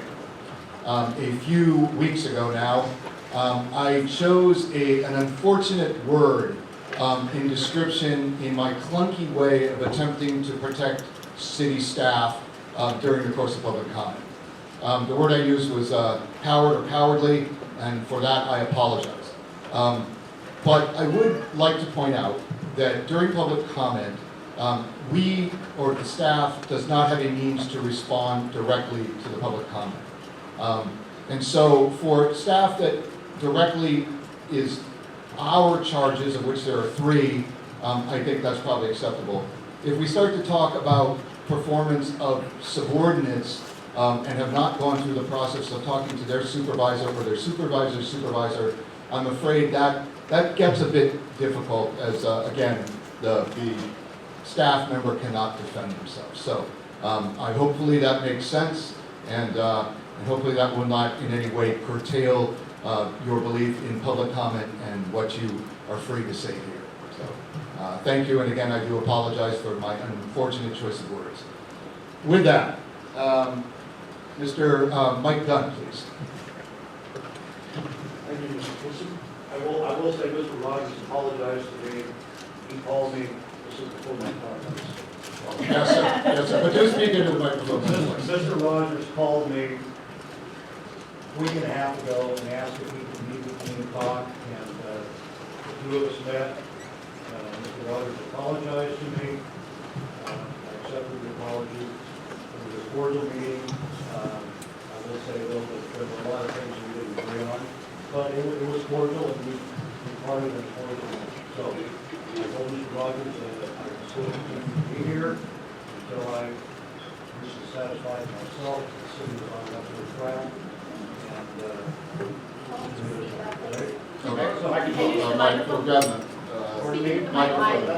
There you go. Well, usually my voice carries pretty good, so okay.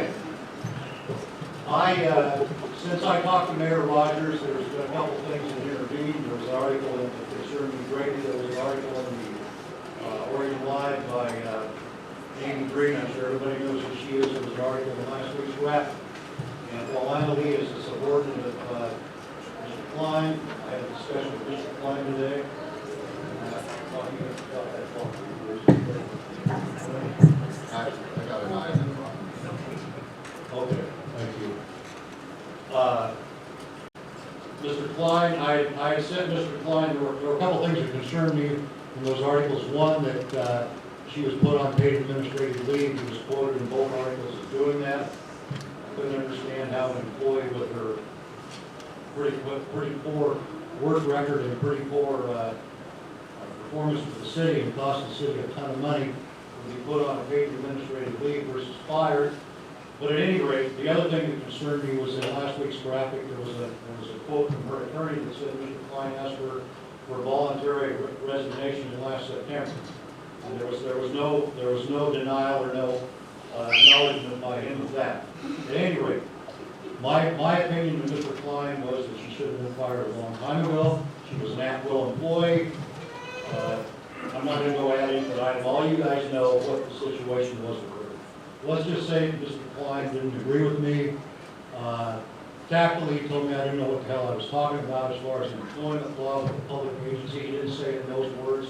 That's what he meant. That's the second time he's told me that. The first time was at the meet and greet when he said I have to get my facts straight.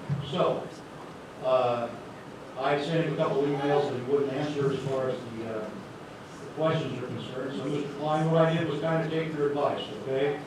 I went and talked to an attorney who does a lot of this stuff that agreed with me that she is an at-will employee. Everybody knows what an at-will employee is. An at-will employee is somebody who can be fired at any time, terminated, politically correct, with or without cause, unless they are certainly a protected person, i.e. a member of a union, etc., or unless there's a statutory reason you can't fire them, there's a constitutional reason. So if all else fails, I went to the employee handbook here, okay? I'm sure you've seen the employee handbook, Mr. Klein. There's 2 pages here, page 2 and page 30, and I'll just read very fast. Page 2, this handbook does not create a contract of employment between the city of Newberg and its employees, with the exception of employees subject to a collective bargaining agreement. All employees of the city is at will. That means either you or the city may terminate the relationship at any time for any reason, with or without cause or notice, unless you are subject to a collective bargaining agreement or written contract of employment, period. Okay? That's pretty straightforward. It also says the same thing on page 30. So my position is, Mr. Klein announced today when Ron and Sharon Hatfield and I were there that he had a voluntary resignation letter from Anna Lee. So what I want to know from the city is what the hell did the city give Anna Lee for that? Because I would practically guarantee you there's no way she was going to sign a resignation letter without something out of the city. Money, any of you know, what did you give the city? I'm asking you right now, okay? Mr. Klein said, well, it's being worked on. I would submit Anna Lee would never sign a resignation letter with the city with an attorney representing her unless she got something in return. So what I would like to know, after this 5 minutes is up, you guys ask Mr. Klein, what did the city give her? How much money is the city going to give her You give her a letter of recommendation, which would be tactfully or non-tactfully telling you idiotic on her performance. The citizens have a right to know that as far as what this city gave her. And the first thing you ought to ask Mr. Klein is why the hell are we giving her any money? With her performance, why wasn't she fired? Period. So, I would like to know that, and I'm sure some other citizens would like to know that. The city council has to sign off on that. He doesn't have the authority to do that. So that's something I would want to know ASAP. The last thing is when I talked to Mayor Rogers, I'm not trying to meddle in the city's business when it's none of my business, but according to him, Mr. Klein went to Colorado a couple weeks ago and met with the new hire city manager. That gentleman had already been hired by the city. I asked Mr. Rogers, what was the purpose of Mr. Klein going on the city's dime, which you acknowledged, to go back there, and his reference was, well, we had to do due diligence and check things out. What's the definition of due diligence? Due diligence is something you do before you ever offer anybody a position, or in real estate before you make an offer on property. So, I would like to know why Mr. Klein went back there on the city's dollar to talk to this gentleman when he'd already been hired, when it couldn't have been done via the phone. So, I rest with that. Anybody want to stand up and agree?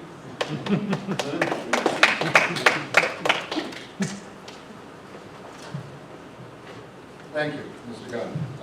Rebecca Wallace, please.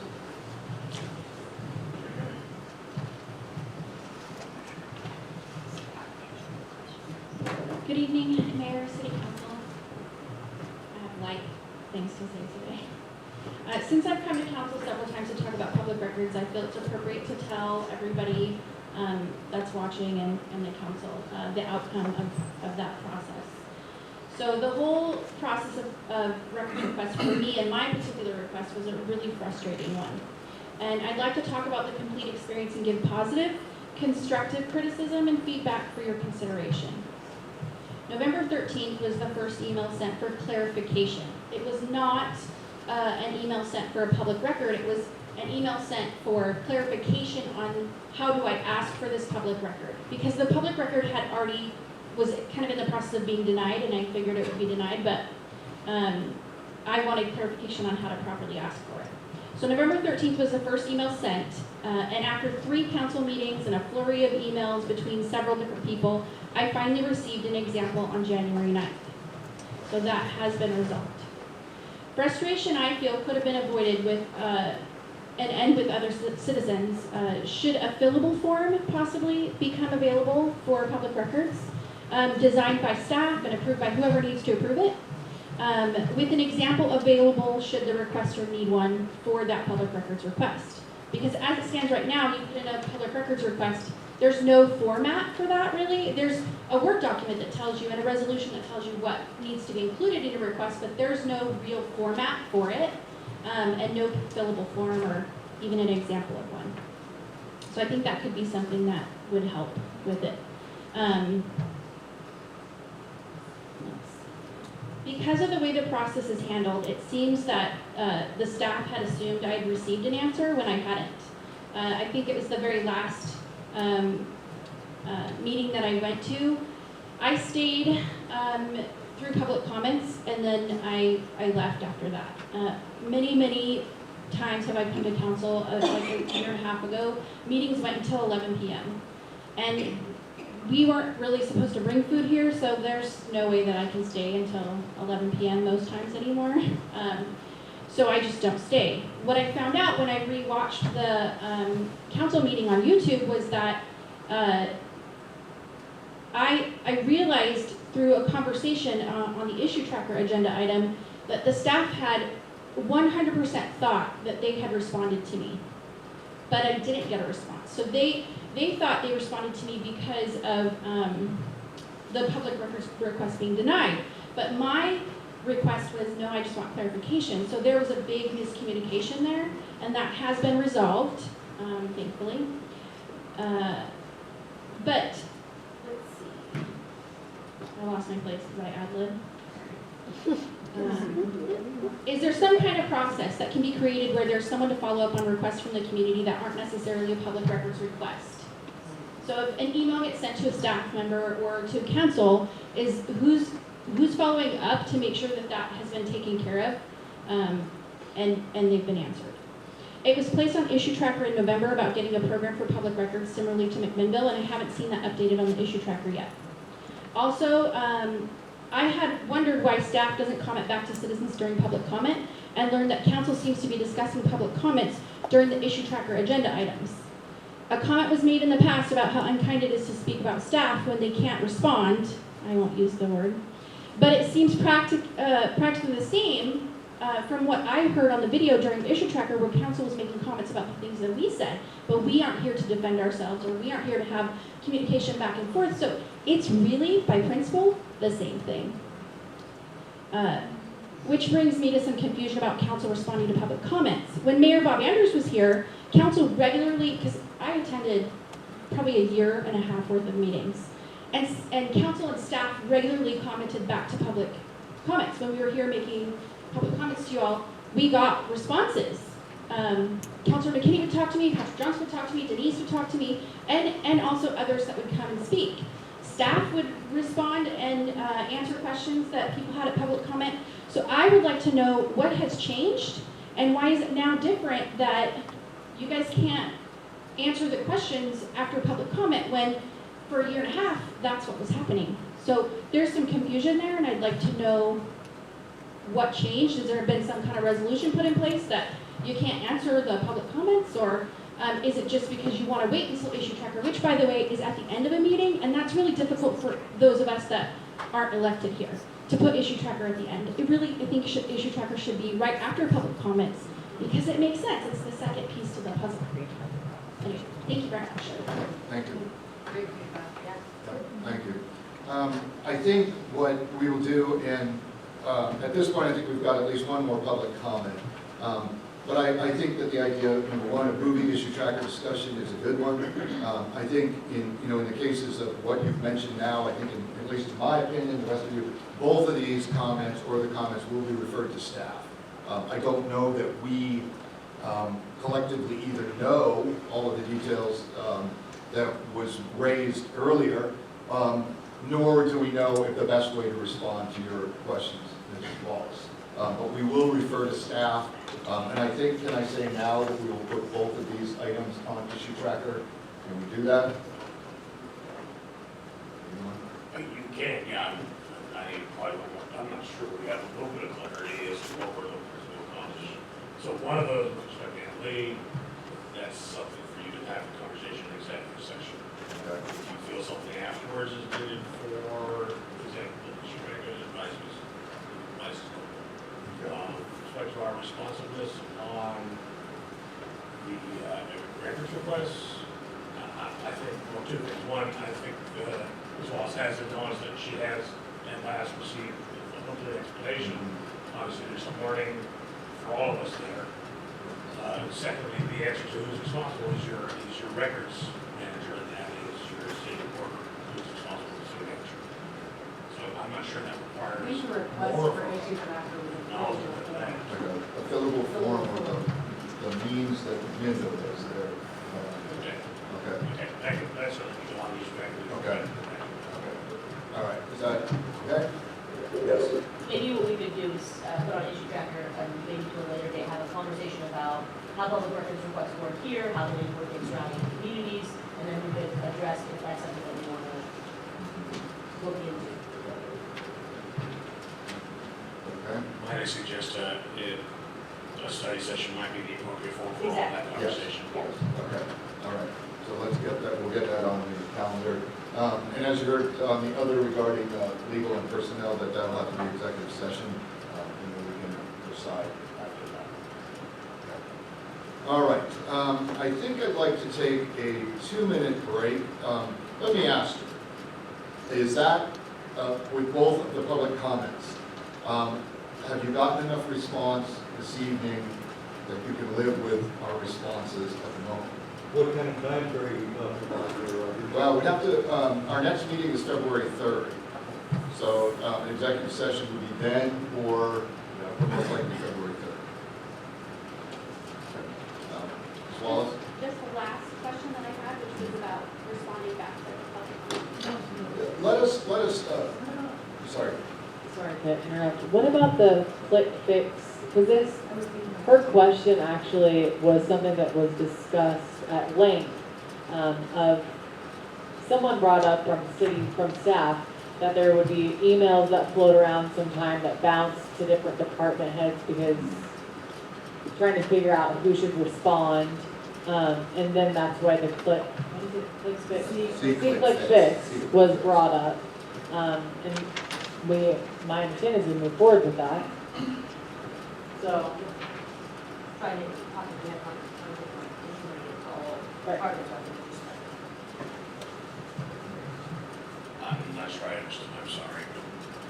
Becky, do you know what I'm talking I know about? what you're talking about. So it actually came about in the Public Works department, and they were talking about it, and when they came to give us the presentation about click fix, we asked if that could be expanded to more than just Public Works, like if we could use that system to also do things for anything, like public records, or they even said that at some point you could do it with like police matters that were like not something that you would call the police necessarily, but you would be like, the stoplight is out at such and such kind of thing, so traffic safety stuff. So that did actually come up during the presentations on Saturday, and I think that Jay, Public Works Director, did advise that the initial rollout would be as we sort of planned it, but certainly that there is the idea of the notion that it would be expanded subsequent to that rollout. Is that Yes, Jay Harris, Public Works Director. That C-Click Fix is currently in works with our community engagement specialist, Lacey, and she has a lot of other things that she's doing right now, learning the websites, that sort of thing. We have some training coming up for her, and then we're going to be working to open up different channels and flow paths so we don't have 911 calls coming in through C-Click Fix, but we have fix a pothole or general information or a water line issue or those sorts of things, or an out street light, that sort of thing. The things will get routed appropriately through there. It'll take a while though to get all that routing in place and exactly who they go to. But yeah, right now, Lacey or former Rosa's position would get an email from our website with a general question and sort of have to guess who it's sent to. That filter will be done right up front in the future. We should have, we're thinking about 6 months from now, it should be rolled out, and then it'll be tuned up over time, obviously, like any process. Indy Works, from what I understand, our city manager was involved with that, and it was pretty successful in getting the information to the people that know how to respond to the questions. That certainly didn't happen overnight for us either, so Public Works is very much aware, the staff are very much aware that it needs to, follow their initial rollout of the Public Works related issues, which are a big piece of the work.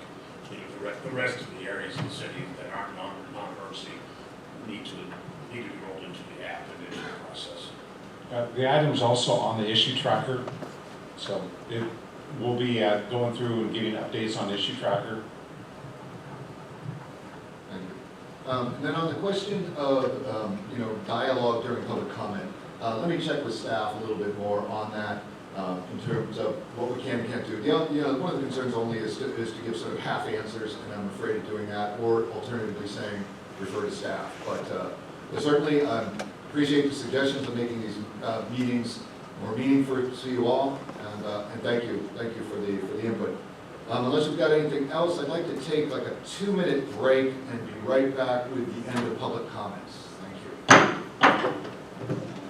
Yeah. All right, councilors, let's call this meeting back to order, and we will continue now with public comments. Shannon Buckmaster from the Chehalem Valley Chamber of Commerce, please. Come on up. Yep, here we go. And Patrick will be back, I assume, momentarily. Yeah, there's Elise. Yeah, you haven't lost moms. All right. That is Mr.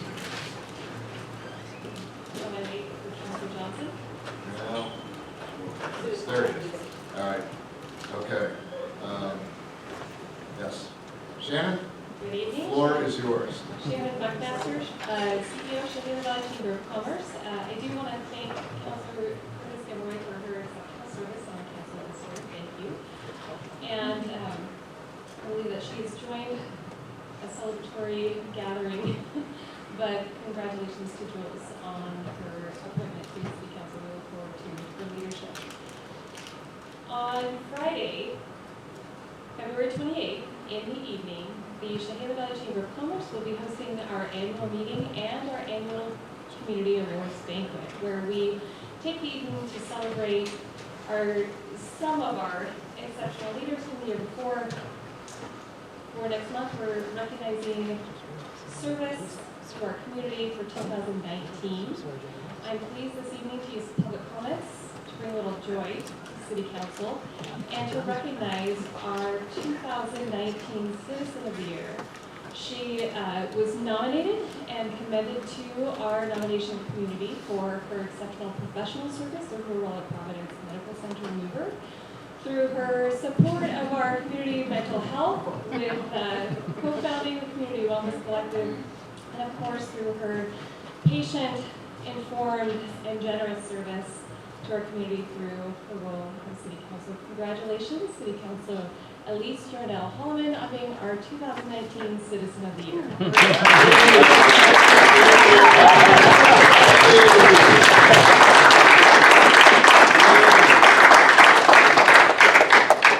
Thank you. I feel like I'm gonna cry. Thank you. I already cried earlier in this council meeting. I don't cry either. Long life. We hope all of you are able to join us again Friday, February 28th, the Agricultural Center in the evening. Doors open at 5:30. Dinner and presentation at 7 o'clock. Elise will be honored with several of our exceptional community members in 2015. Thank you, Elise. Thank you.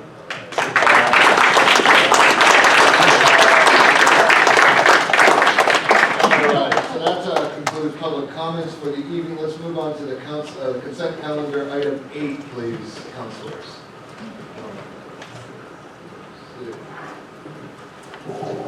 I move to approve the consent calendar. Second. All right, any further discussion? Yes, Mr. Mayor, I will be voting against this, as I voted against the last one, so just want to remain consistent. Okay. Any other further discussion? Okay.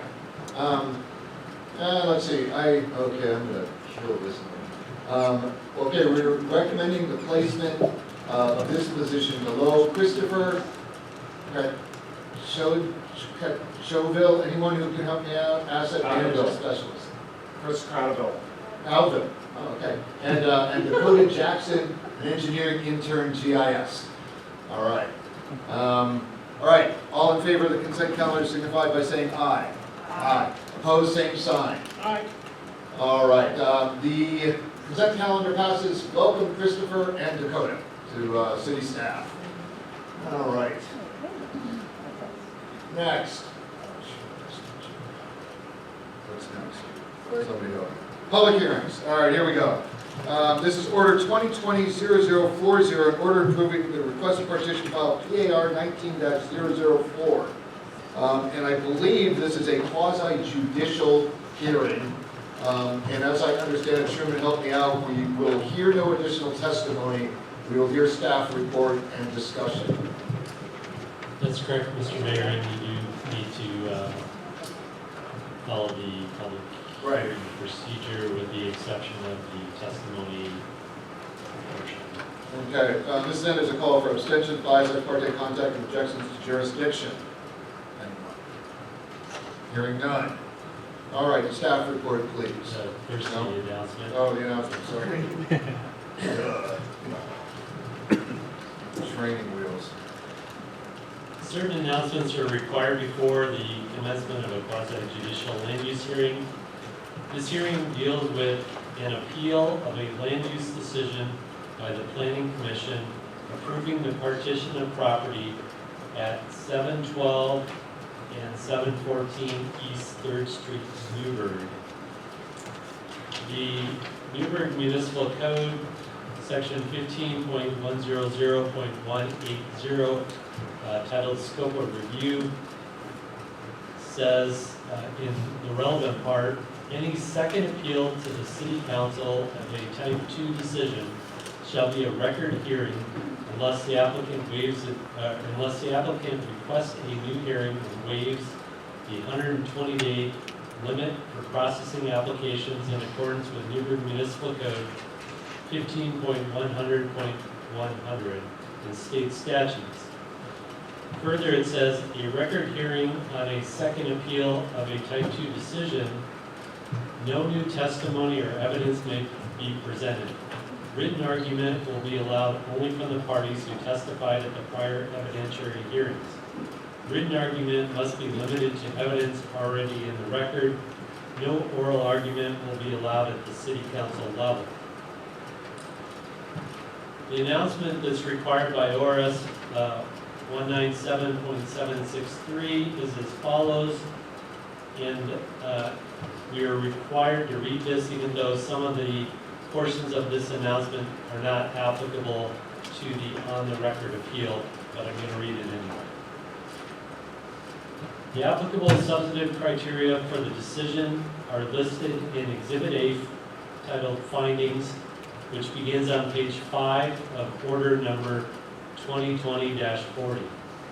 Testimony, arguments, and evidence must be directed toward the criteria described above or other criteria in the plan or land use regulation that you believe applies to this decision. Failure to raise an issue accompanied by statements or evidence sufficient to afford the decision maker and the parties an opportunity to respond to the issue precludes appeal to the Land Use Board of Appeals based on that issue. If the decision is made tonight, the council has the authority to reconsider the decision following proper procedure. This motion to reconsider is usually required to be made at the next meeting of the city council. The fact that the council could reconsider their decision does not affect the length of time for an appeal of that decision. And that concludes the announcement. Now let's go. Thank you, Mayor. Doug Rux, Community Development Director. So as indicated, this is an appeal of partition PAR 19-0004. In conformance with the Development Code and Procedure, which you have before you is your RCA. You have an order. Attached to the order are findings in Exhibit A. Exhibit B is the conditions of approval. And Exhibit C is the preliminary plat. You also have attachments to your packet. Attachment 1 is the land use decision regarding accessory dwelling unit. Attachment 2 is the partition decision by the director. Attachment 3 is the appellate's first appeal.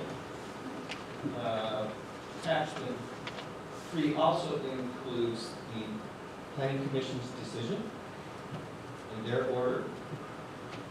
Attachment 4 is the minutes from the Planning Commission meeting. And attachment 5 is the second appeal, which includes the written material from the appellant and written material from the applicant. The recommendation from staff is to approve the partition and deny the appeal of the joint partition at 712, 714 East 3rd Street.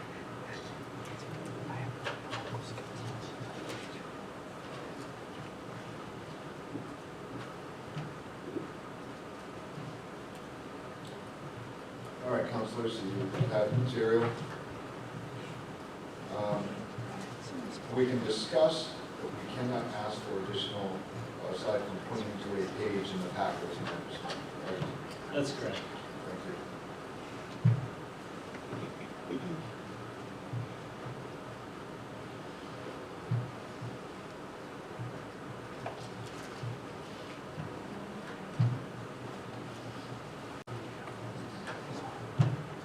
I'll get us moving. Please.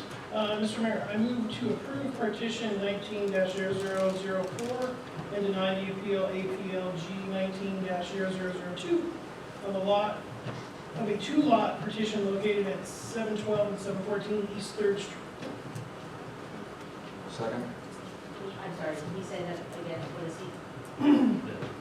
So basically, I move to approve the partition. It's in the... Approve the partition. Yeah, approve the partition and deny the appeal. Do you have a second? Point of order. Yes, sir, one at a time. What's before you tonight is a order in a quasi-judicial proceeding. So there's a proposed order which includes findings, and so to the extent you're approving something is actually the order itself and the contents thereof along with the findings, not just approving the action. So I have to amend the motion to include the findings. Well,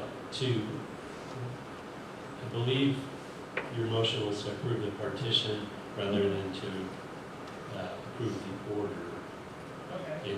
and adopt the findings.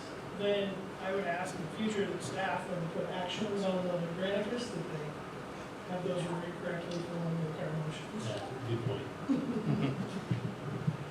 So I guess I will pull that motion back and instead change it to approve the order. And now I feel like I'm just talking away from you, Todd. So approve the order and deny the appeal of APLG 19-0002. Two lot partition located at 712 and 714 East 3rd Street. Do I need to say approve the partition as well, or is that good? Okay, great. All right, do we have a second to that?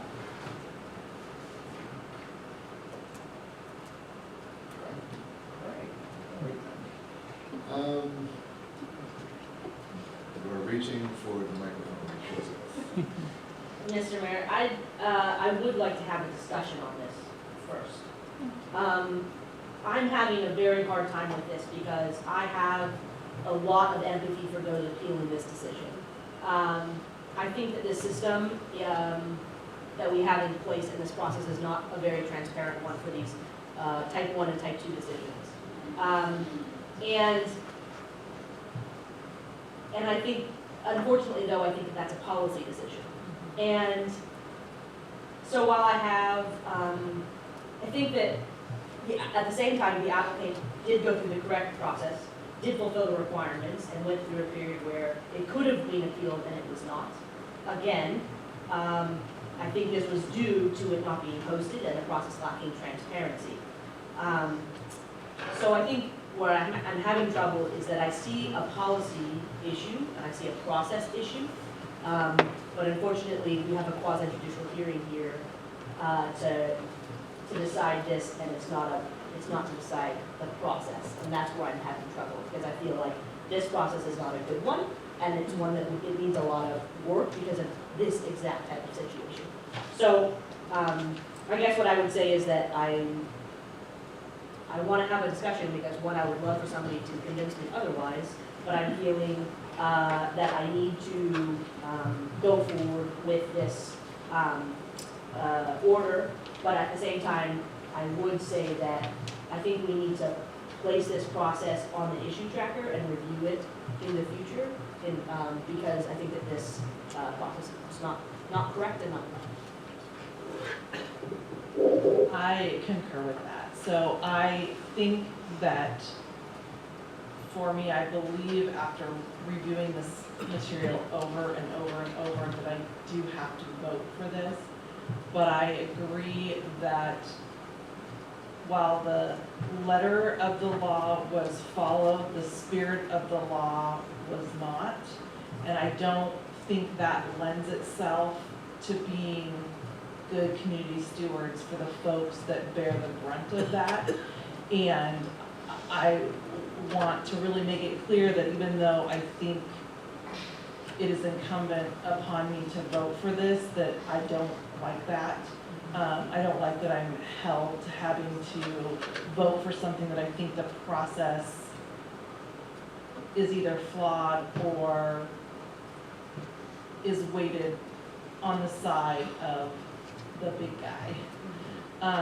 And so I really struggled with this one a lot. I do think, and I went back and forth because the spirit of the law is to create more housing,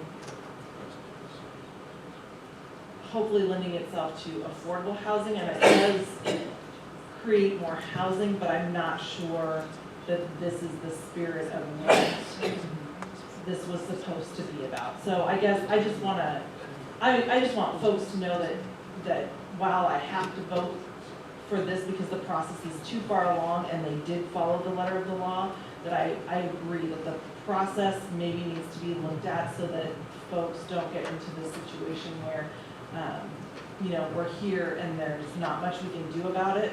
If we can let people know ahead of time so that they can be informed before it gets to this place. And it may still happen, and it may still be the thing that happens, but I just want to make sure that we're being good stewards of our community and saying that we want to make sure that we're taking care of the people that are most impacted by decisions like this.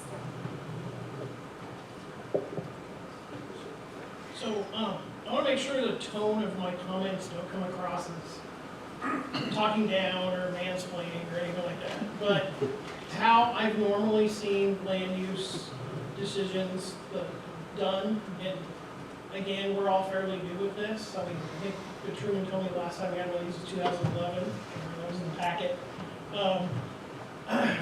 Is somebody makes a motion, somebody seconds it, and then we have discussion before we vote. So if we're going to get there anyway, just in the future, motion, second, and then we discuss. So we can pontificate as much as we like. The other piece with land use that I always try to keep in mind is that on something like this, where we have a couple of different parties who are wanting to challenge whatever decision we make, keep in mind that this is going to be a record that could go to the Land Use Board of Appeals. So I try to select my words very, very carefully. And that's not to say that you didn't. I'm just, trying to explain it. My challenge with this one is I went through and I really tried to find. I really looked at the code and I really looked at the arguments on both sides. I agree that the notice for the ADU creation needs to be, I think, more robust. The harsh reality is that the situation we are in is that if you have a larger lot in a medium density residential zoned piece of property, this can happen. I really truly believe that if affordable housing is our goal, we need to encourage developers to come up with creative solutions. And to me, this is a creative solution to provide more housing in the downtown core. What comes sometimes with creative solutions are unintended consequences, and I think we're seeing that here. And so maybe in our rush to do the ADU codes, we didn't, maybe as a policy board we need to discuss in the future adding a little more, maybe it's nothing more than just a postcard that goes out. So, I share a lot of the different concerns that you guys had, but at the end of the day, I think the code supports, going forward with the project. Okay, let's go back to we have a motion, we do not have a second. Okay, we've got a second now, Elizabeth, or Elise with a second. All right, so now, as much discussion as you might like, folks.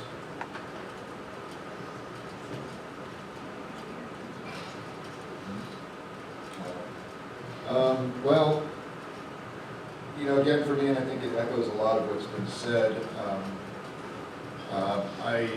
the idea of ADUs from their basis as to a way to provide just what they're saying, accessory dwelling units in larger lots, again, is, I think, well-intentioned, not only well-intentioned, but it was state mandated.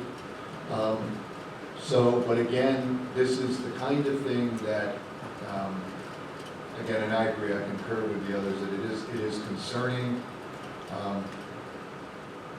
but I think the applicant for the partition has met, according to the staff report, the requirements.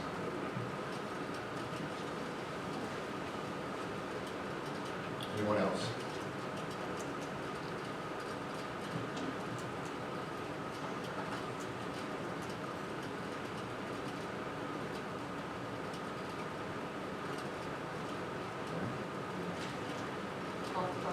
It is. The question has been called for. All right.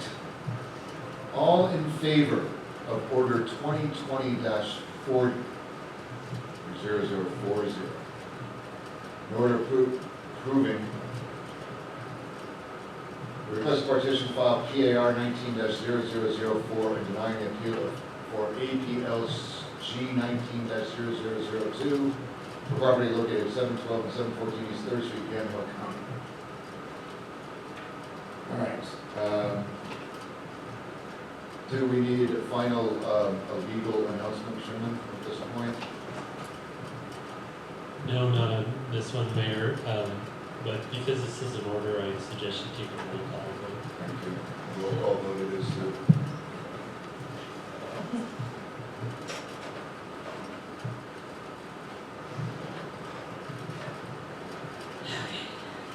Councilor Piros.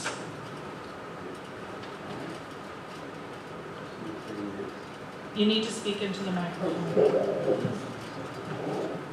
Aye. Councilor Finley. Yes.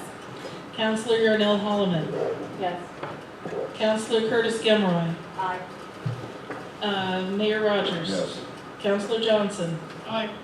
6-0-1. All right, One thank you. That hearing is completed.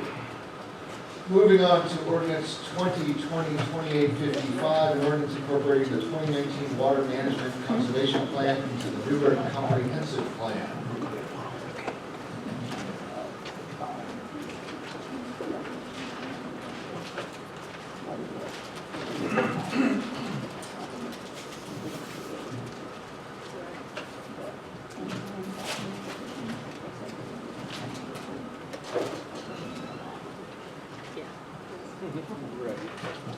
Thank you, Mayor. Doug Rux, Community Development Director. I'd like to begin this one with this legislative hearing, so I'll just the entire staff report. What we have is a comprehensive plan text that incorporates the 2019 Water Management Conservation Plan into the comprehensive plan. This goes back and was initiated in 2019 by Resolution 3611. We're going to do a tag team this evening, so at this point I'm going to stop. And Kristen's going to take over.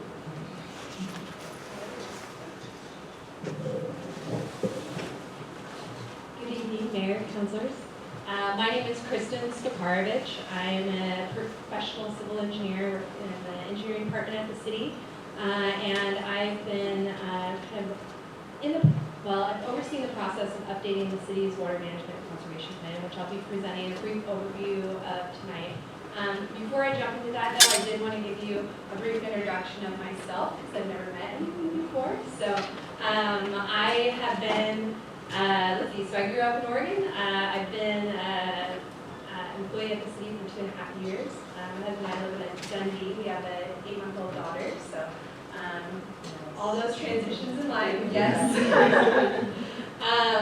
Before joining the city, I was a transportation engineer. I worked in consulting for 10 years, did transportation design and planning all over the state of Oregon and Washington, Southwest Washington.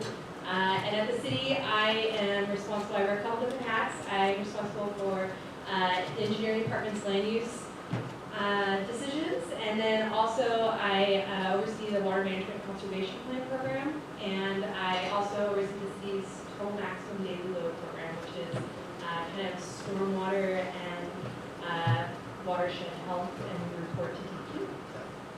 So with that, I'm going to jump into the presentation. So you may be asking yourself what a water management conservation plan is, and it's a document that goes hand in hand with the city's water master plan, except its focus is on conservation, curtailment, and water rights. And so as Doug mentioned earlier, this plan gets updated every 10 years. It was updated in 2009.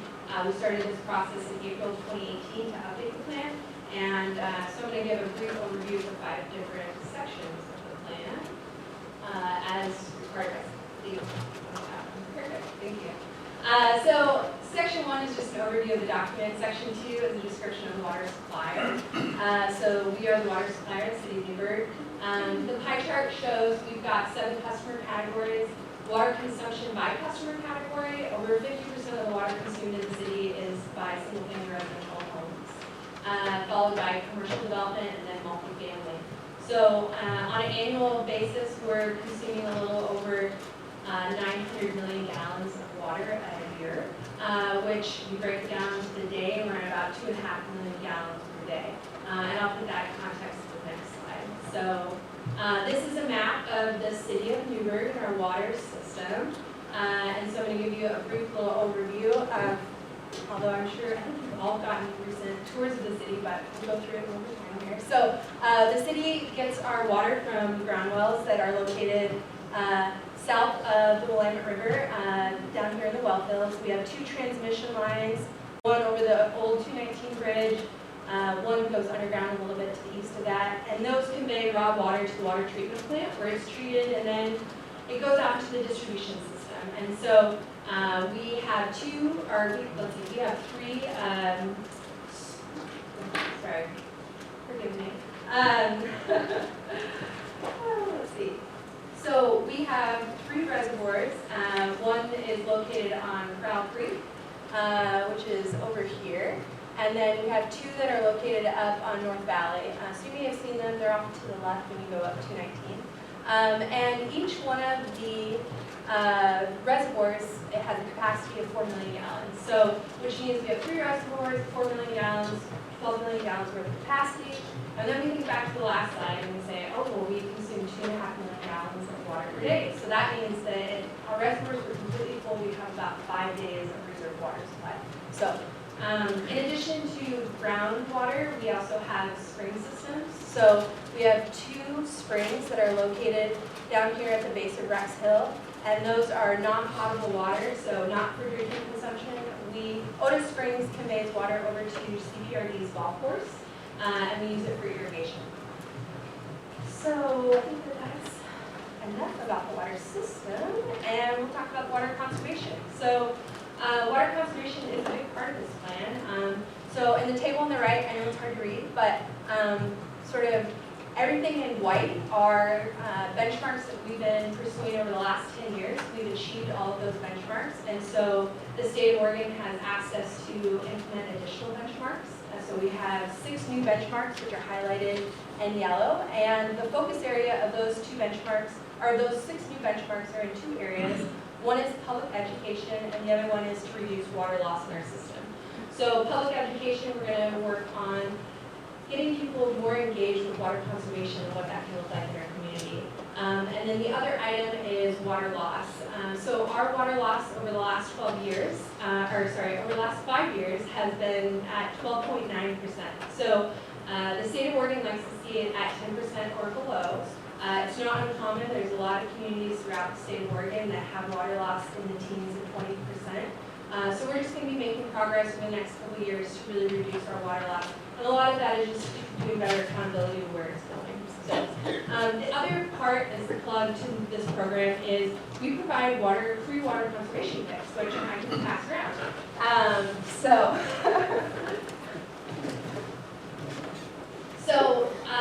the city, as part of this program, one of our benchmarks is to provide free water conservation kits to residents. And so all they need to do is reach out to the city.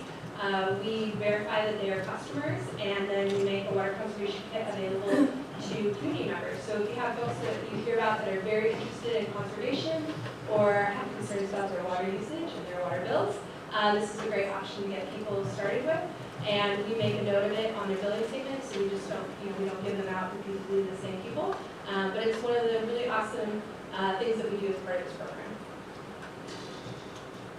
So section 4 of the plan is water curtailment. We've never had, or in the last 10 years, we haven't had a water curtailment issue in the city. We have a very reliable water source. So the state requires us to have a curtailment plan, though, in case something were to happen. So we have 4 different stages based on sort of what sort of events are happening with water shortage, and the mayor or city manager is empowered to essentially implement or declare water crisis and then implement whatever curtailment stage is necessary. So that's outlaid in municipal code and then also in this water management conservation plan. Oh, oops, too far. All right, water supply or water rights. So the state of Oregon, through this process, we look at the existing water rights we have, and then we look at a 20-year projection of what the city's demand is going to be. And we want to make sure that what the water rights we have match that demand over those 20 years. And so through this process of updating the WMCP, it was determined that the city has adequate water rights to meet our 20-year demand. And so we weren't what is quote unquote called green lighting any additional water from the state of Oregon. However, with that said, 20 years is not a very long period of time to plan for water. So usually you plan for water on a 50 or 100-year horizon. And so while we are not, through this plan, asking for additional water rights from the state of Oregon, it doesn't preclude us from purchasing water rights from a third-party entity to reach more of those 50 or 100-year planning horizon. And I think that is more or less the summary of the 5 different sections of the plan. So we received the final order from the Oregon Water Resources Department, which is essentially their approval of our plan in September. It acknowledged that we're not asking for any additional water rights. We will have to be submitting an update on where we are with our benchmarks at 5 years, and then we'll be updating the plan again in 10 years. So, and that's an update and overview of the WMCP. So Doug Brooks again. So we'll move on to proposed changes. So this in our comprehensive plan would add a new section 11, the 2019 Water Management Conservation Plan. It's under separate cover. Similar structure we've done in our transportation system plan, water, wastewater, and stormwater plan. In your packet, there's a track changes version and a clean version of the proposed language change. The findings are in your packet. In the first one, we note that in Exhibit C, we meet all the applicable Newberg Conservation Plan and state planning goals. There are administrative rules that apply. In your staff report, there's a detailed listing of how we comply with all the administrative rules, and that is included in Exhibit C. And really, the key of this is that Oregon Water Resources has issued the final order, which says, yes, we've gone through all of the administrative rules and we've met all of them.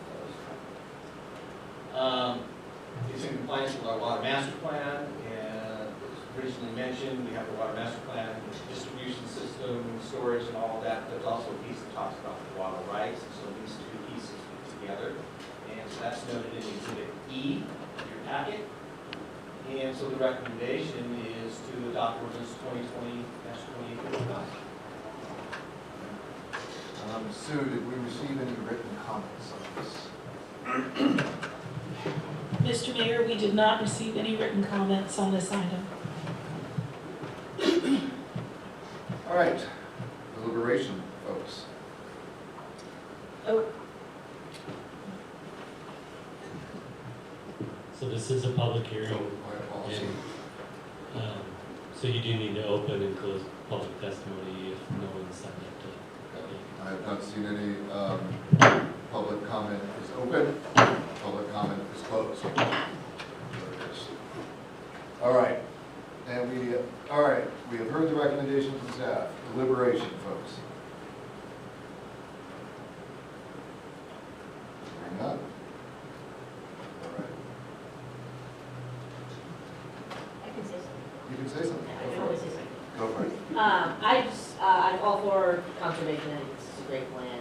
Yes, let's do it. And those kits are awesome, and I didn't know they existed. I know. I'm gonna I tell didn't either. everyone about them. I will take one too. All you got to do, so, Uh-oh. that's right. So we send out every year, there's an annual water report that goes out. There's an advertisement that goes out in the annual water report that you get in the mail about the availability of the water conservation kits. If you go to the city's website and type in water conservation up in the upper right hand where the search bar is, you'll end up with an email address that's environment@newbergoregon.gov. That comes to me. And I verify with the billing department that you have a water bill, and then we make arrangements, and you can come pick it up at City Hall at the utility billing department. Awesome. Thank you. I have a question. So how does this plan, I'm assuming this plan would also dovetail into the water redundancy plan plans that we're working on, is that correct? Well, as Kristen had indicated, that in this one, it's on a 10-year horizon. And so what it indicates is that we have adequate water rights to meet the 10-year and then the 20-year planning horizon. The other conversations we're having about water redundancy, if you go to the water master plan, is looking at that redundant source. And then we've also had discussions about what about beyond that. So when we start to look to that 50-year or 100. So you got to kind of step back and say, you got walking down the trail, you got to the path. This path is, are we complying with state law and administrative rules on management or conservation of our water? The other path is the longer discussion about redundancy in the waterways. I just have a comment more than a question, and the comment is that no matter, there's a tension that exists, I believe, in a municipality, and that's why it's interesting the state, of course, is requiring it, because the pipes that are providing water to the houses and all in our communities are going to be there, and they're going to cost us regardless of how much water is used. So this has always been the difficulty, I think, for Public Works, and particularly for the Citizens Rate Review Committee, is the more we conserve, the less money we make. But nonetheless, that having been said, it is a good thing to conserve water, so thank you. All right. I have a note here, Truman, on waiving the second reading. That's correct, Mr. Mayor. This is an ordinance. And if the council wants to adopt it tonight in a single reading, there needs to be a motion to waive the second reading.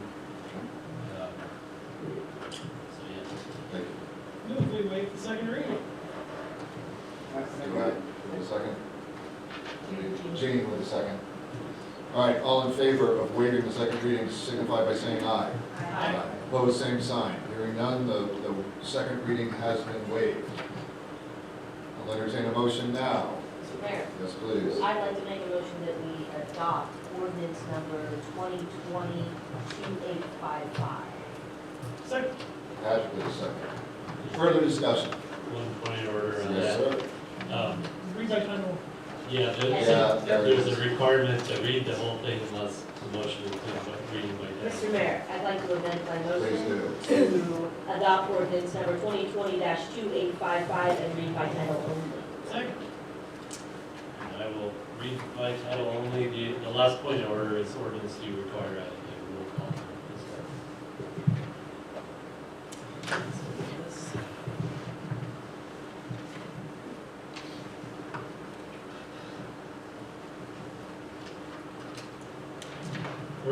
Ordinance number 2020-2855, an ordinance incorporating the 2019 Water Management and Conservation Plan into the Newberg Comprehensive Plan.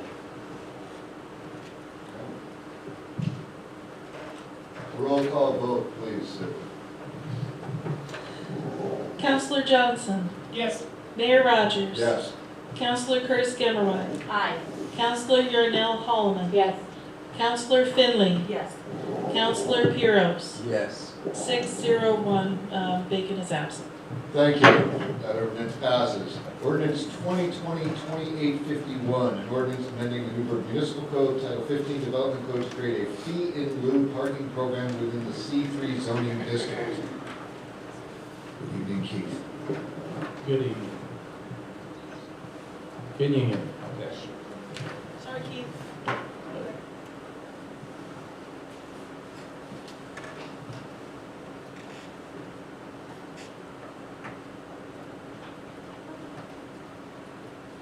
Well, I will do a call for conflicts of interest or extension on residential parking requirements in C3. Hearing none. Good evening. My name is Keith Leonard. I'm an associate planner here with the city of Newberg. I'm here to present a proposal to look at the residential parking requirements within the C3 zoning district. I'm operating at a slight handicap. I have one contact in and I lost my other one. And my glasses blew. So I will do my best. I'd like to enter in my staff report, all exhibits and all attachments into the public record. A little bit of background. So in 2016, The downtown strategic parking managed plan was completed. This looked at both on-street and off-street parking within the downtown and the C3, and also covered some of the there's some industrial land that's over by the railroad tracks. I believe it's M2. And then in 2017, that became Appendix E in the downtown improvement plan. And on page 29 and 30, it specifically mentions a fee and lieu program for parking, and residential parking, that is. In the downtown too, if you're not aware of it, we don't have any commercial parking requirements, so it's only residential we look at. So this was the study area, and northern boundary was East Sherman Street. The southern boundary was East 5th Street, and then over on the easternmost boundary you had South and North River Street, and on the westernmost boundary you had South and North Harrison Street all the way up to the railroad tracks, and the industrial area is kind of up by the railroad tracks here. So for the on-street parking study results, 960 on-street stalls were surveyed between 8 a.m. and 6 p.m. The whole survey, both on-street and off-street, was also conducted on April 13th, 2016. Average length of stay is about 2 hours and 50 minutes. And the peak occupancy time is between 12 p.m. and 1 p.m. and that represented about 47.6% of the stalls occupied, leaving another 500 unoccupied. For the off-street parking, and this is the lots.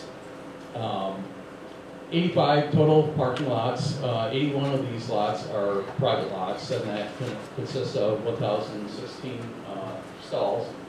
4 public parking lots, and then we have about 130 stalls in those. The survey looked at 27 lots, about 50.5%, 579 stalls. As I mentioned, it was conducted on April 13, 2016. The results, 1 hour earlier peak usage between 11 a.m. and 12 p.m. That 47.3% of the stalls were occupied, leaving another 305 stalls unused. So the main conclusions here, we have 2,106 total parking stalls, and that's divided between on-street 960 stalls and off-street 1,146 stalls. So we really don't have a parking problem at this point. About 47% of parking stalls are occupied. There will be an update of this. It was back in 2016. We had a few more people show up. So these data will be updated. So fee in lieu program, what are these things? Developers have the option to pay a fee in lieu for required parking. Fees collected can only be used for parking projects such as purchasing land, maybe building a parking structure, or doing design and construction of a surface lot. I called around to all the Portland metro cities and sent out emails, and all 24 cities do not have a fee in lieu program. At one time, Tualatin did have a fee in lieu program. They have since discontinued it. King City is looking they're updating the comprehensive plan, and they're considering a fee in lieu program. Bend, Oregon does have one.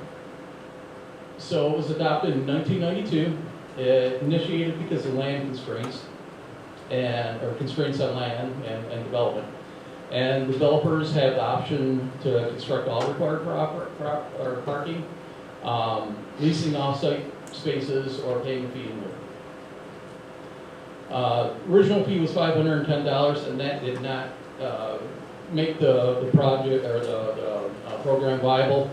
Their current project or current cost per space is up to $26,641. So we had our engineering department take a look at what they think the cost of parking is, both surface and within a parking structure. For the surface, they're looking at, or the estimate was $10,000 to $15,000 per parking space. And then for the parking structure, it was $20,500 per space. Just a quick estimate for a parking structure, 200 spaces, you'd be looking at about $4.1 million. This is an area behind City Hall, bordered by Howard Street and Blaine Street, north of 2nd Street. And they've looked at the potential of putting parking in this area. So with 55 spaces and splitting the difference between $10,000 and $15,000 at $13,000 per space, the cost would be about $715,000. There may be additional costs for moving buildings and other things that come up, but that's the cost based on our engineer's estimate of how much the surface parking spots would cost. This is a new building that's being constructed, mixed-use building on 2nd Street or by Edwards. They were required to produce 20 parking spaces for the residential units. That's one parking space per residential unit. Assuming fee at $13,000, they paid for all the parking, would cost them about $260,000 to do the fee and lieu program. 50% of the parking would have been $130,000. So the statewide planning goals, there's 19 statewide planning goals. Not all of them pertain to the city of Newberg. There's some that only pertain to coastal communities and that sort of thing. 9 of the 19 planning goals are met, and another 10 of the 19 state planning goals are not applicable. Newberg Comprehensive Plan, our goals are also based on the state land use plan, and our plans are based on the A through N. And 10 of the goals are met, A, B, E, and then H through N. And then another 4 goals are not applicable, and that would be C, D, F, and G. And this material is in your staff report. So the recommended code amendments would be, the first one, there's 2 of them. The first one would be section 15.305.020, footnote 8. And this is a footnote at the bottom of the parking table.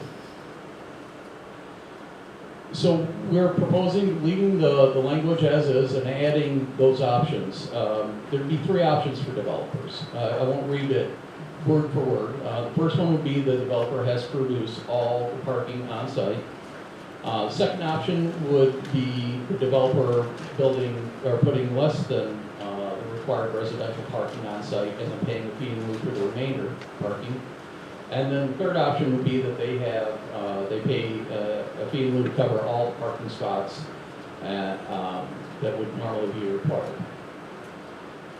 The second amendment would be to section 15.440.010A.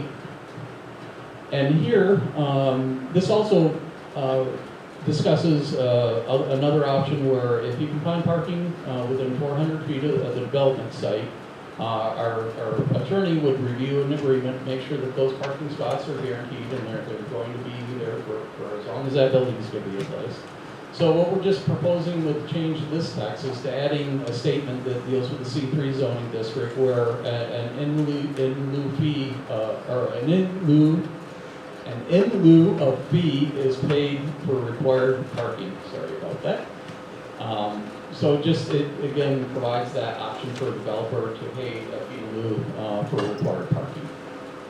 So the staff recommendation is to adopt ordinance 2020-2851, which approves the proposed Newberg Municipal Code amendment to section 15.305.020, footnote 8, and also section 15.440.010A of Title 15 Development Code. And I will answer your questions as best I can. That concludes my presentation.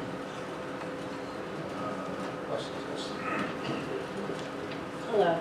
A couple questions. I guess I was a little surprised to see the Downtown Coalition completely supporting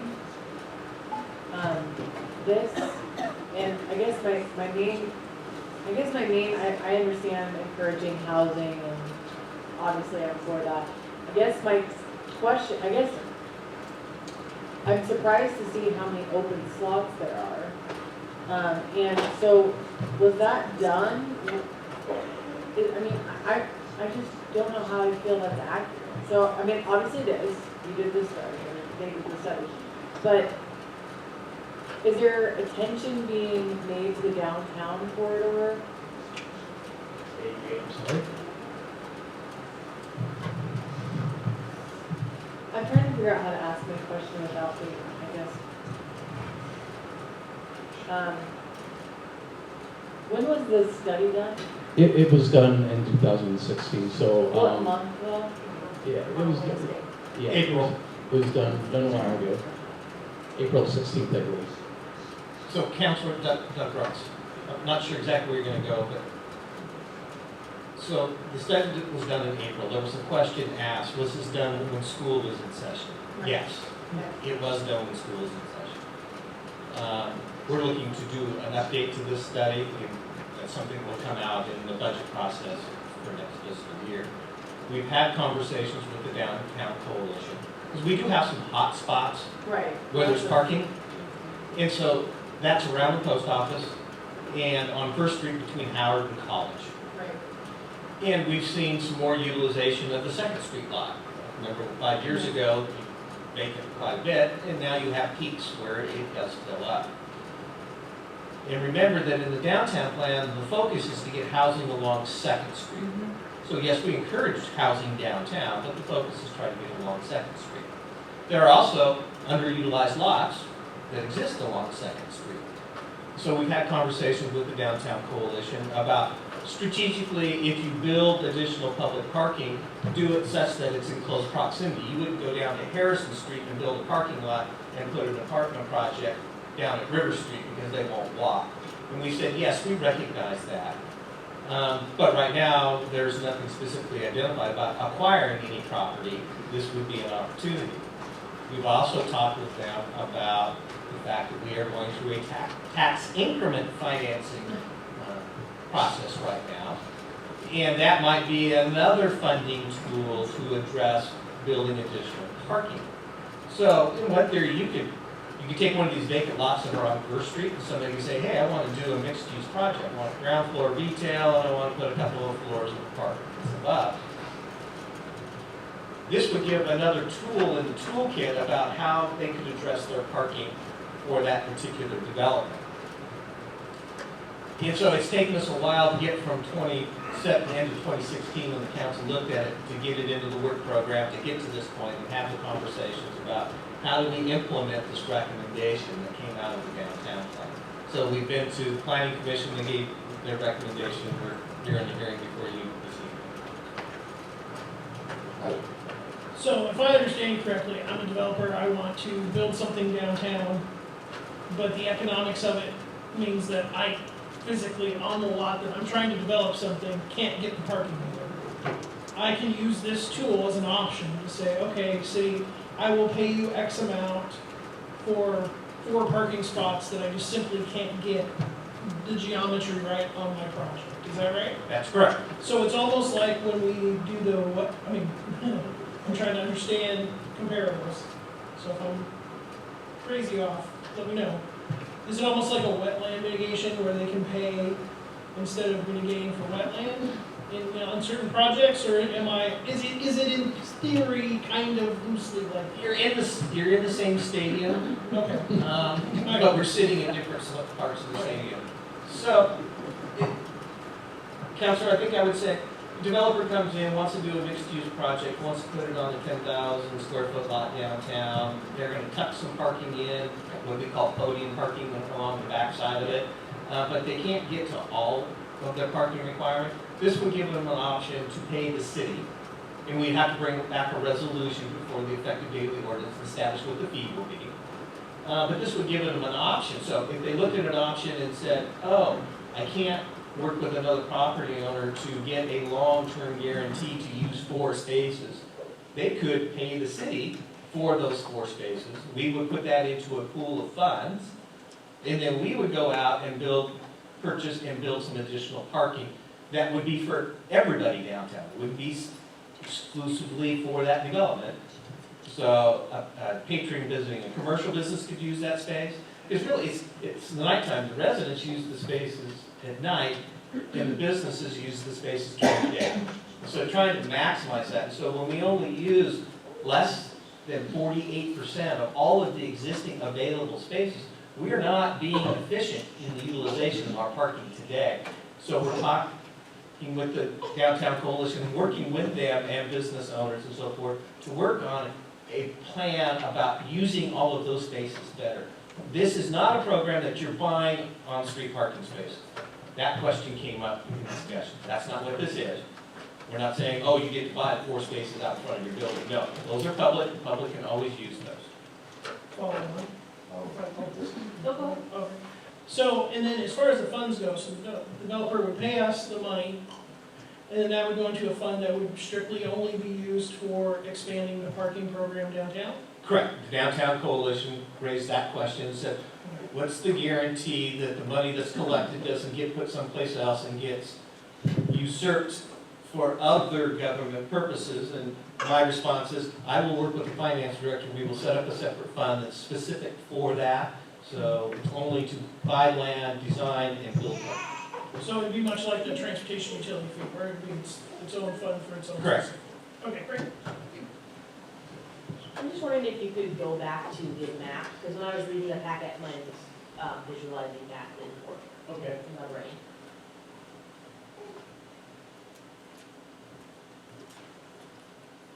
Sorry. Oh, no, that's okay, actually, Doug kind of warned me about all these clicks.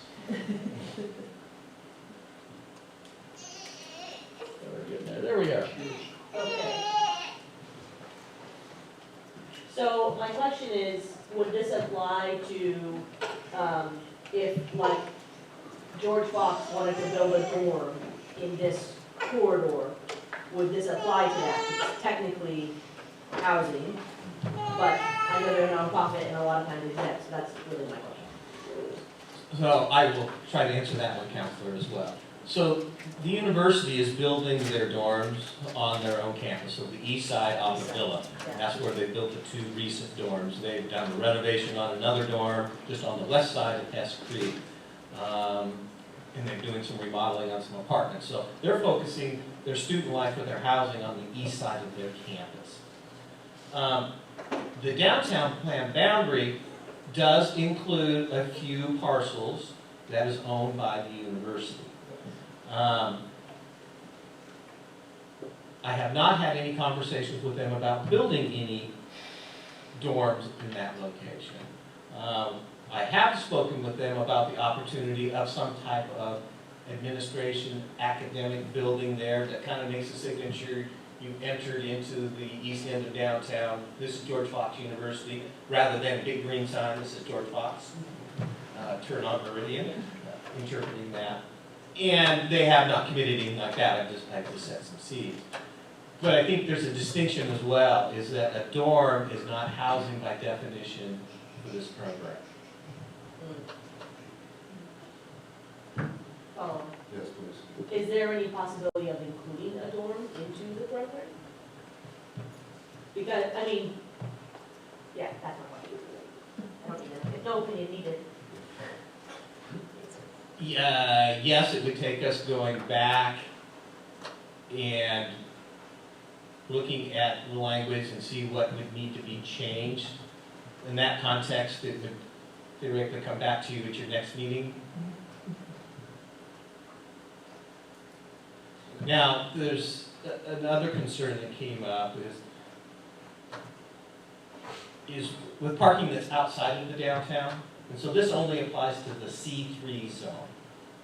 Specifically, it doesn't apply to the R2 North, the R2 South, the R1. It doesn't go into the institutional. So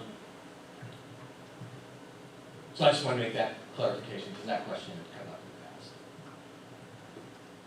I just had, I mean, the one thing that is a bit curious to me is that, you know, that there of the 24 communities in Portland Metro that nobody has this. Now, I mean, I don't mind being a trendsetter and all that, and that's great. I'm just curious as to why. I mean, Portland, maybe I could see if they don't require parking with what they're building. But some of our neighboring communities, that's fascinating to me that nobody has done this. So, I don't.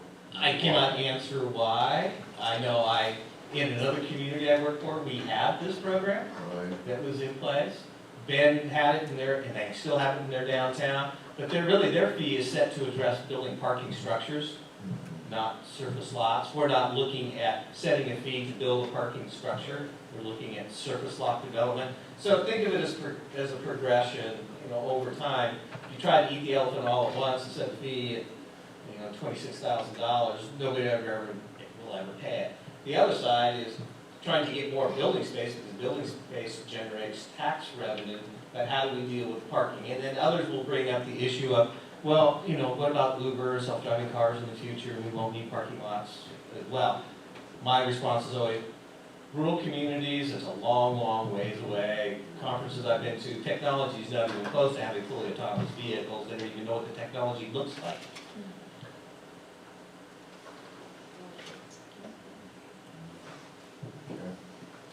All right. Any other comments or deliberation at this point, Council? No. It's open public testimony. I have none. Sue, have you received any public testimony? Mr. Mayor, I have not received any written testimony for this hearing. Thank you. Let's close public testimony. All right, the recommendation from staff, please.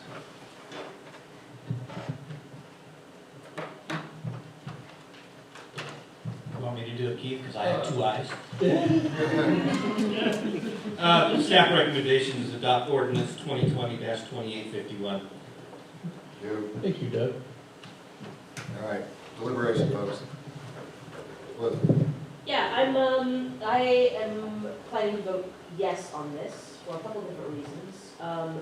One, I will just say that my hesitation is I'm worried about the development community not being stoked about this. I also could see this being a really positive thing because it's kind of an out on having to build parking. So I think there's that. The other thing is having the Downtown Coalition fully support this, I think speaks volumes.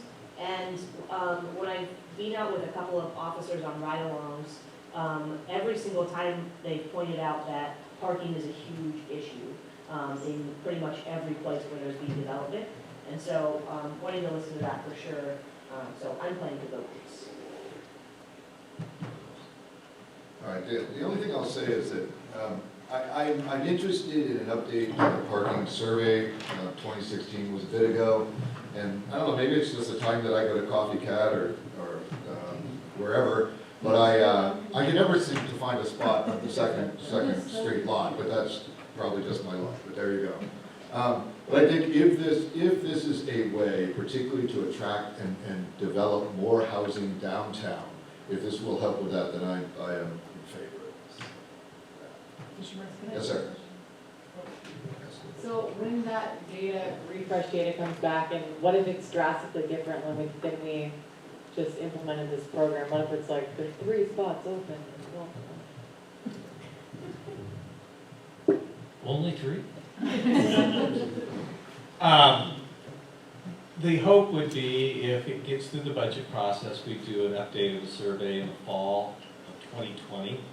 And when we have the new data, look at the utilization, and if we see all of a sudden we went from 47.5% during the 2-hour peak, and all of a sudden it's at 85%, I can assure you the staff will be back and saying, well, maybe we need to reconsider what we adopted because circumstances have changed. Can you do it during Old Fashioned Festival? Yeah. No, that's not when school happens.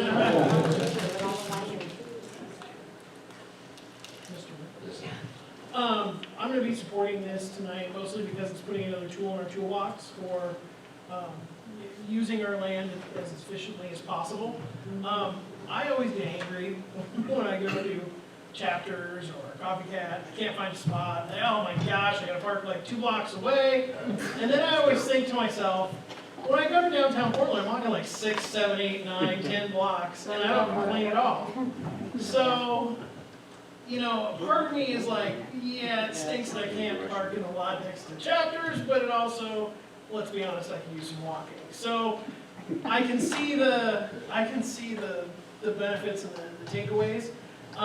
Plus, this is also an optional thing for developers. So if the project came in, then they were willing to pay the premium to not have to put parking spots in. And then my last point would be, through the grapevine, over the time I've been on council, I've heard rumors of 2 or 3 different projects of housing mixed use and other kind of lofty projects that potentially could come downtown, and then they kind of just disappear in the dust. And my question is always, what happened? And the response is always parking. They couldn't get the parking to work on site. And so, to me, I'd just like to see the creative plans and see if maybe we could address the problem while also, doing some infill, so. All right, any further deliberation, folks?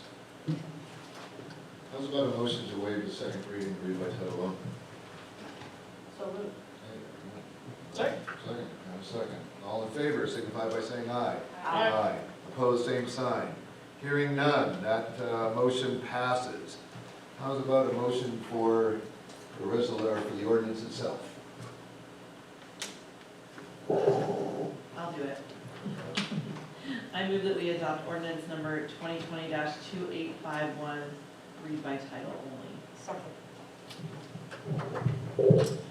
Ordinance number 2020-2851, an ordinance amending the Newberg Municipal Code Title 15 Development Code to create a fee in lieu parking program within the C3 zoning district.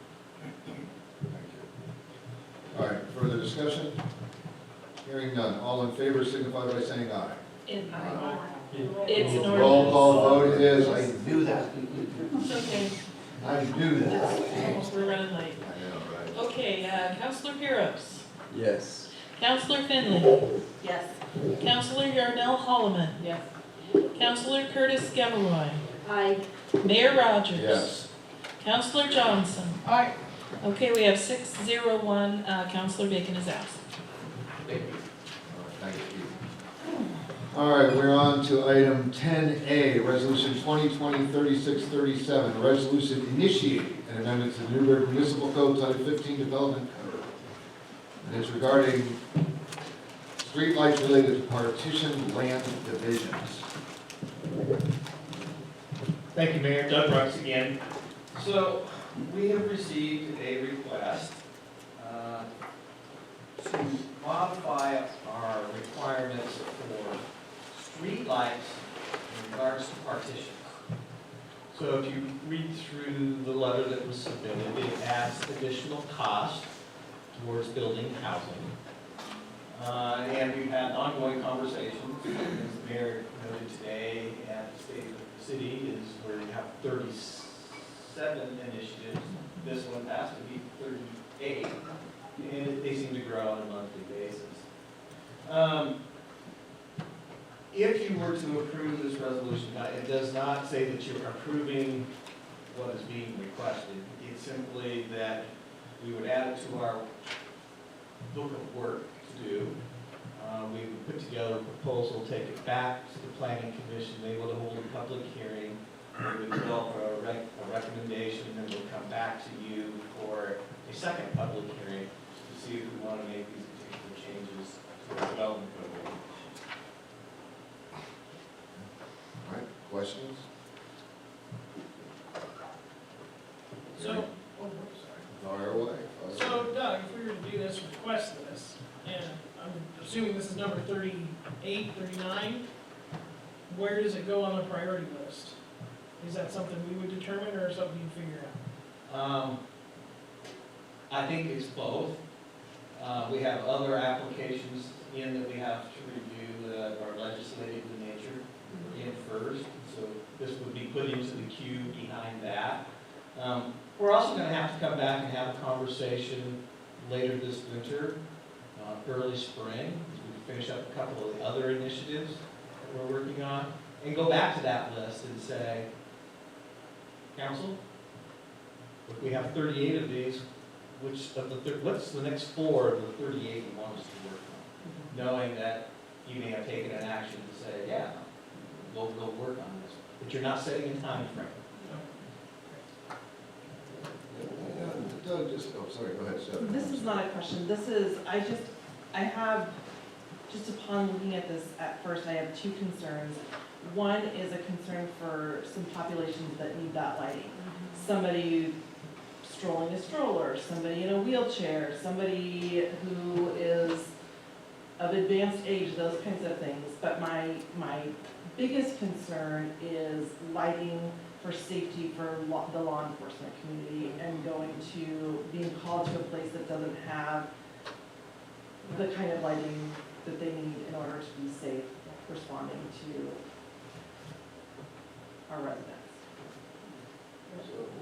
As an example, Doug, earlier tonight we had a partition that had come through that was being appealed, right? Yes. So what is the specific requirement for that partition as it stands now? Do they have to put in added lighting? They have to do an evaluation to determine if lighting is sufficient, meets our current standards. If it does not, there are a couple of options that are available. One may be that they have to put in a new street light pole, run the wire, and energize it. Another may be if there's an existing light that's there, can that light fixture be upgraded in order to meet the lumens and have the disbursement that is necessary in order to meet our standards? If you had to guess, how often would you say is an issue? It's coming up frequently. It's because a lot of the partitions, some of the partitions we're getting are in the older neighborhoods, north and south of downtown, where lighting is already It's a problem.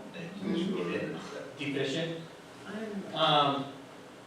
It also happens if you're doing something up north of town, a parcel and they're doing improvements and it doesn't need to, because we've had several of those and we've had to put in lights or upgrade fixtures in order to meet the standards. So as we do partitions, so partition is creating 2 to 3 additional lots, is trying to provide that lighting for pedestrian safety, provide lighting for law enforcement, for surveillance purposes, not having too much lighting, because then we get the phone calls about, oh, now you lit the street up and I can't sleep at night because the light's coming through my window. So it's that balancing.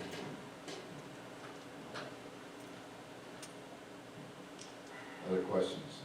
Okay, folks.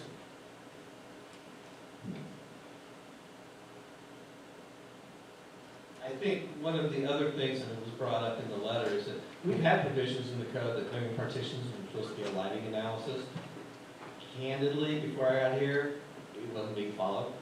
And so we step back and say, okay, what are all the things we're supposed to be looking at and having an applicant review, and lighting, street lighting is one of those. How much time is it going to take you to look at everything? If it's in the queue?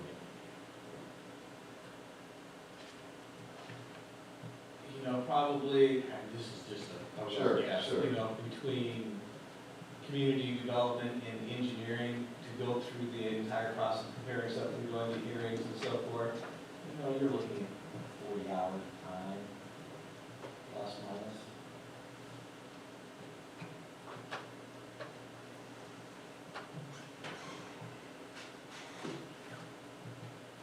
Well, the letter's example with the cost is, it is compelling if you look at the letter.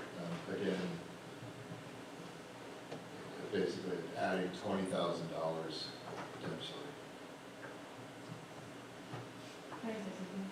Sure. But if we're looking for other ways to incentivize, right? This feels like one for me, at least, I would prefer now. Of the things that we're working on, putting safety as below that. I live on the south side of First, and that's the one thing that I feel like should not be incentivized is safety. So I don't feel comfortable with it. There's multiple incidents around my house, and I would be all for maximized lighting occurring. That's why I love living back in Napston. Yeah, I'm with you. Obviously all for anything we can do to, tool chest, like you said.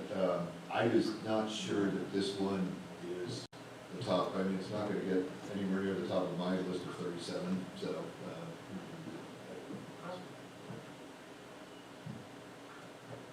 Although I appreciate the effort by Mr. Demetrius. Yeah. I appreciate that.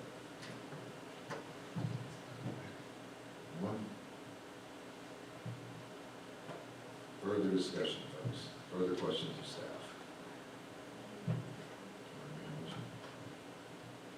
I don't know how much more. I'm just doing nothing. You approve it. Well, I don't want to approve, I want to. Yeah, but you just move on. We don't have to take action. We just want to table it. We don't even have to take it. We just. We're not, we have, no action, I don't know. What do we want? Do we need it? Do you want, would you rather have it off? You have, If we say no, you can, between city attorney and I will try to come up with what your options are. One is that you can just table and say, we're not going to do it. Another is that you can actually adopt a resolution denying, and you would just, you'd have to give us the word that would say, a resolution denying initiating an amendment, and then I have to change some words accordingly in the resolution. So the easiest way is just, guys, block the motion. sounds good. Works? Okay. That's even less work. It's done. All right, moving right along. All right, 11A, the RCA for the Willamette Falls Lock support has been tabled, and then on to 11, yes, Sue. Mr. Mayor, are we tabling it to the parking lot or a date certain? I can pull it off onto the parking lot for now, but I just need to know. Yeah. Okay, all right. Thanks. All right, anything for 11B and issue tracker? Where are we with that? Anybody? Just a procedural change that we're doing. Things that are completed, you'll see them on there at one time it's completed, and then after that, we're gonna pull them, so you don't have to continuously go in list. So again, if you want something on here, we're looking for council consensus, or at least 3 or 4 nods to the head to say that you want something on here. Use the microphone. My apologies. Yeah, I'll use both. So, yeah, so again, if to the extent so if you go down a little bit on that one, so you had it up. Go to the next one down on the list where it was highlighted. I'm sorry. Okay, well, anyway, there, if you were to go down that list up there, there'd be one that looks completed, it's highlighted in gray. That one, absent, somebody screaming from the council saying, wait, I don't agree, that one's coming off the list. So next time around, just so you know that we think it's completed, and those are ways we have room to more room on your pages. Just a reminder that I wanted to add to the issue tracker for the waste management, looking at a survey for constituents. So you want some odds of that, so we'll get that on the issue tracker, so you put that survey from waste management pursuant to the public hearing we had, little presentation we had. I am also interested in adding what we talked about tonight with the procedure of the type 1 and type 2 land use. So on that one, I would suggest rather than do an issue tracker, I suggest you bring that back for a study session, because I don't think we're gonna have enough direction to understand what it is we're bringing back to you as a staff. I think you need a more engaged conversation with your planning staff to say what it is that you like or dislike about the process. Do you want to start considering hearing officer? Do you want a different approach to it? Whatever it is that you want, but I don't think just throwing on the issue tracker is going to get you what you're looking for. Then I will refer to council who will be here when you have a study session, but I would encourage it. I know we're not supposed to be recommending anything for Lacey, but this feels like something that the issue tracker and what the question was and what the resolution was would be awesome to be like as a focal point on the website. Because I'm sure, like when you really look at these, I'm sure that these questions are asked at least once a year, some of them, if not multiple times a year. So. The website, is that what you were? Yeah, if it could be a focal point. I think that's going to come back to you by way of the strategic plan, because that's one that's going to be a pricey item. That's not just a staff follow-up to another. This tends to be, I mean, we're going to be differentiating things for you, and you're going to use this tool however you want to use it. But you'll have, at some point when you get your strategic plan back, it's going to come back saying the website and the media upgrades. you know, there's gonna be. She a could meeting even put it on communication Facebook plan. though, like, here were your questions this week at public comment. I'm saying she could put it on Facebook too as like a recap. We could have like a recap of council on Facebook. No.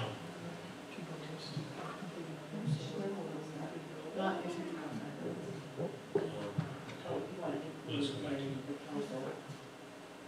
So is there something you want to, how would you word that for our issue? And that's fine.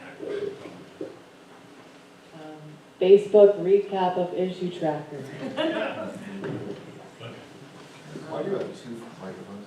I don't know, because I was sure, they came from every direction. All right, so for, on the item on 1.6, that was completed, that letter did go in.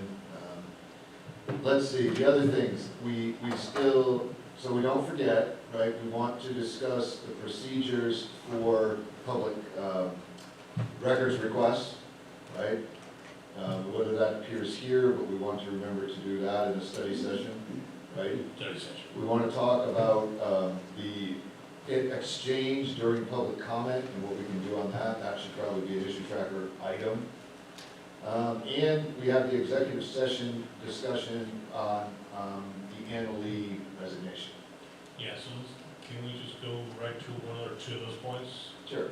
So I think I heard you acknowledging as a council that you want to move that issue tracker up post public comment pre-break.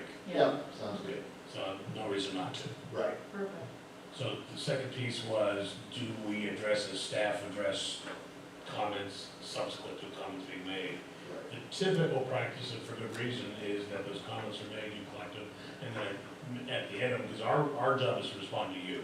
Right. As staff, not to respond necessarily directly to the public. So if you keep a running list of those things you want a response to at the tail end of any public comment period, you know, we can tell you that, yes, we can respond now to that, or no, we'll have to come back to you, or you need to add it to the city issue tracker item. But it keeps the conversations from becoming the back and forth. Although, let me clarify, my understanding was the question was about counselors responding, am I correct? I'm sorry? I was commenting on my council update. What, Just asking what you want. I was just clarifying that your request was for counselors to respond to you at public comments, is that correct? Well, previous council sessions, council members and staff at times responded back to public comments. It depended if the staff member was here or not. If they weren't here, then they referred it out, but if they were sitting at the table, then they responded. Doug often responded back. Okay, so I guess that answers my question. So that's what you were putting in place was the staff. I just was clarifying that my understanding at first was that it was more about counselors than staff. So my only point to that is, again, I don't know that you want to have us going back and forth. Well, it might be entertaining to watch Mr. Gunn and I debate, certain points of past losses. Neither one of us are practicing attorneys, but I don't know that's what you want to be have as a productive meeting. No, I agree with that. I was just clarifying that there's a difference between counselors and staff responding. Am I? Right, and this is what I'm saying, I think I would like a bit of discussion. Again, if it's a readily made answer that staff has the answer to, the chances of the council having the answer to the question is probably fairly slim, unless it's a personal opinion, right? But in that way, if the staff has an answer, I don't see any reason to wait and put it on issue tracker if we have an answer.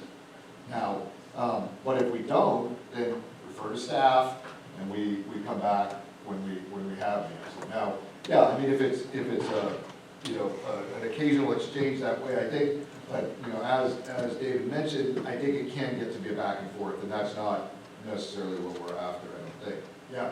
We weren't allowed to comment back. What's that? Like, we made our comments, and then they talked back to us, but we weren't allowed to comment back, so it wasn't a popcorn effect, it was just Okay. a response. All right. All right. Well, I think we can, yes, Sue, you're poised over there. If we're gonna have a discussion, could we have it on the microphone Oh, so that the sorry. public, it's being You're right. taped for the public, that may not be here this evening and would like to hear what was discussed. Okay, yeah, that's my apologies. All right, okay, I think we've got it. Let us see if we can do that. At the next meeting, we will attempt to respond as promptly as we can, whether council, mayor, or staff.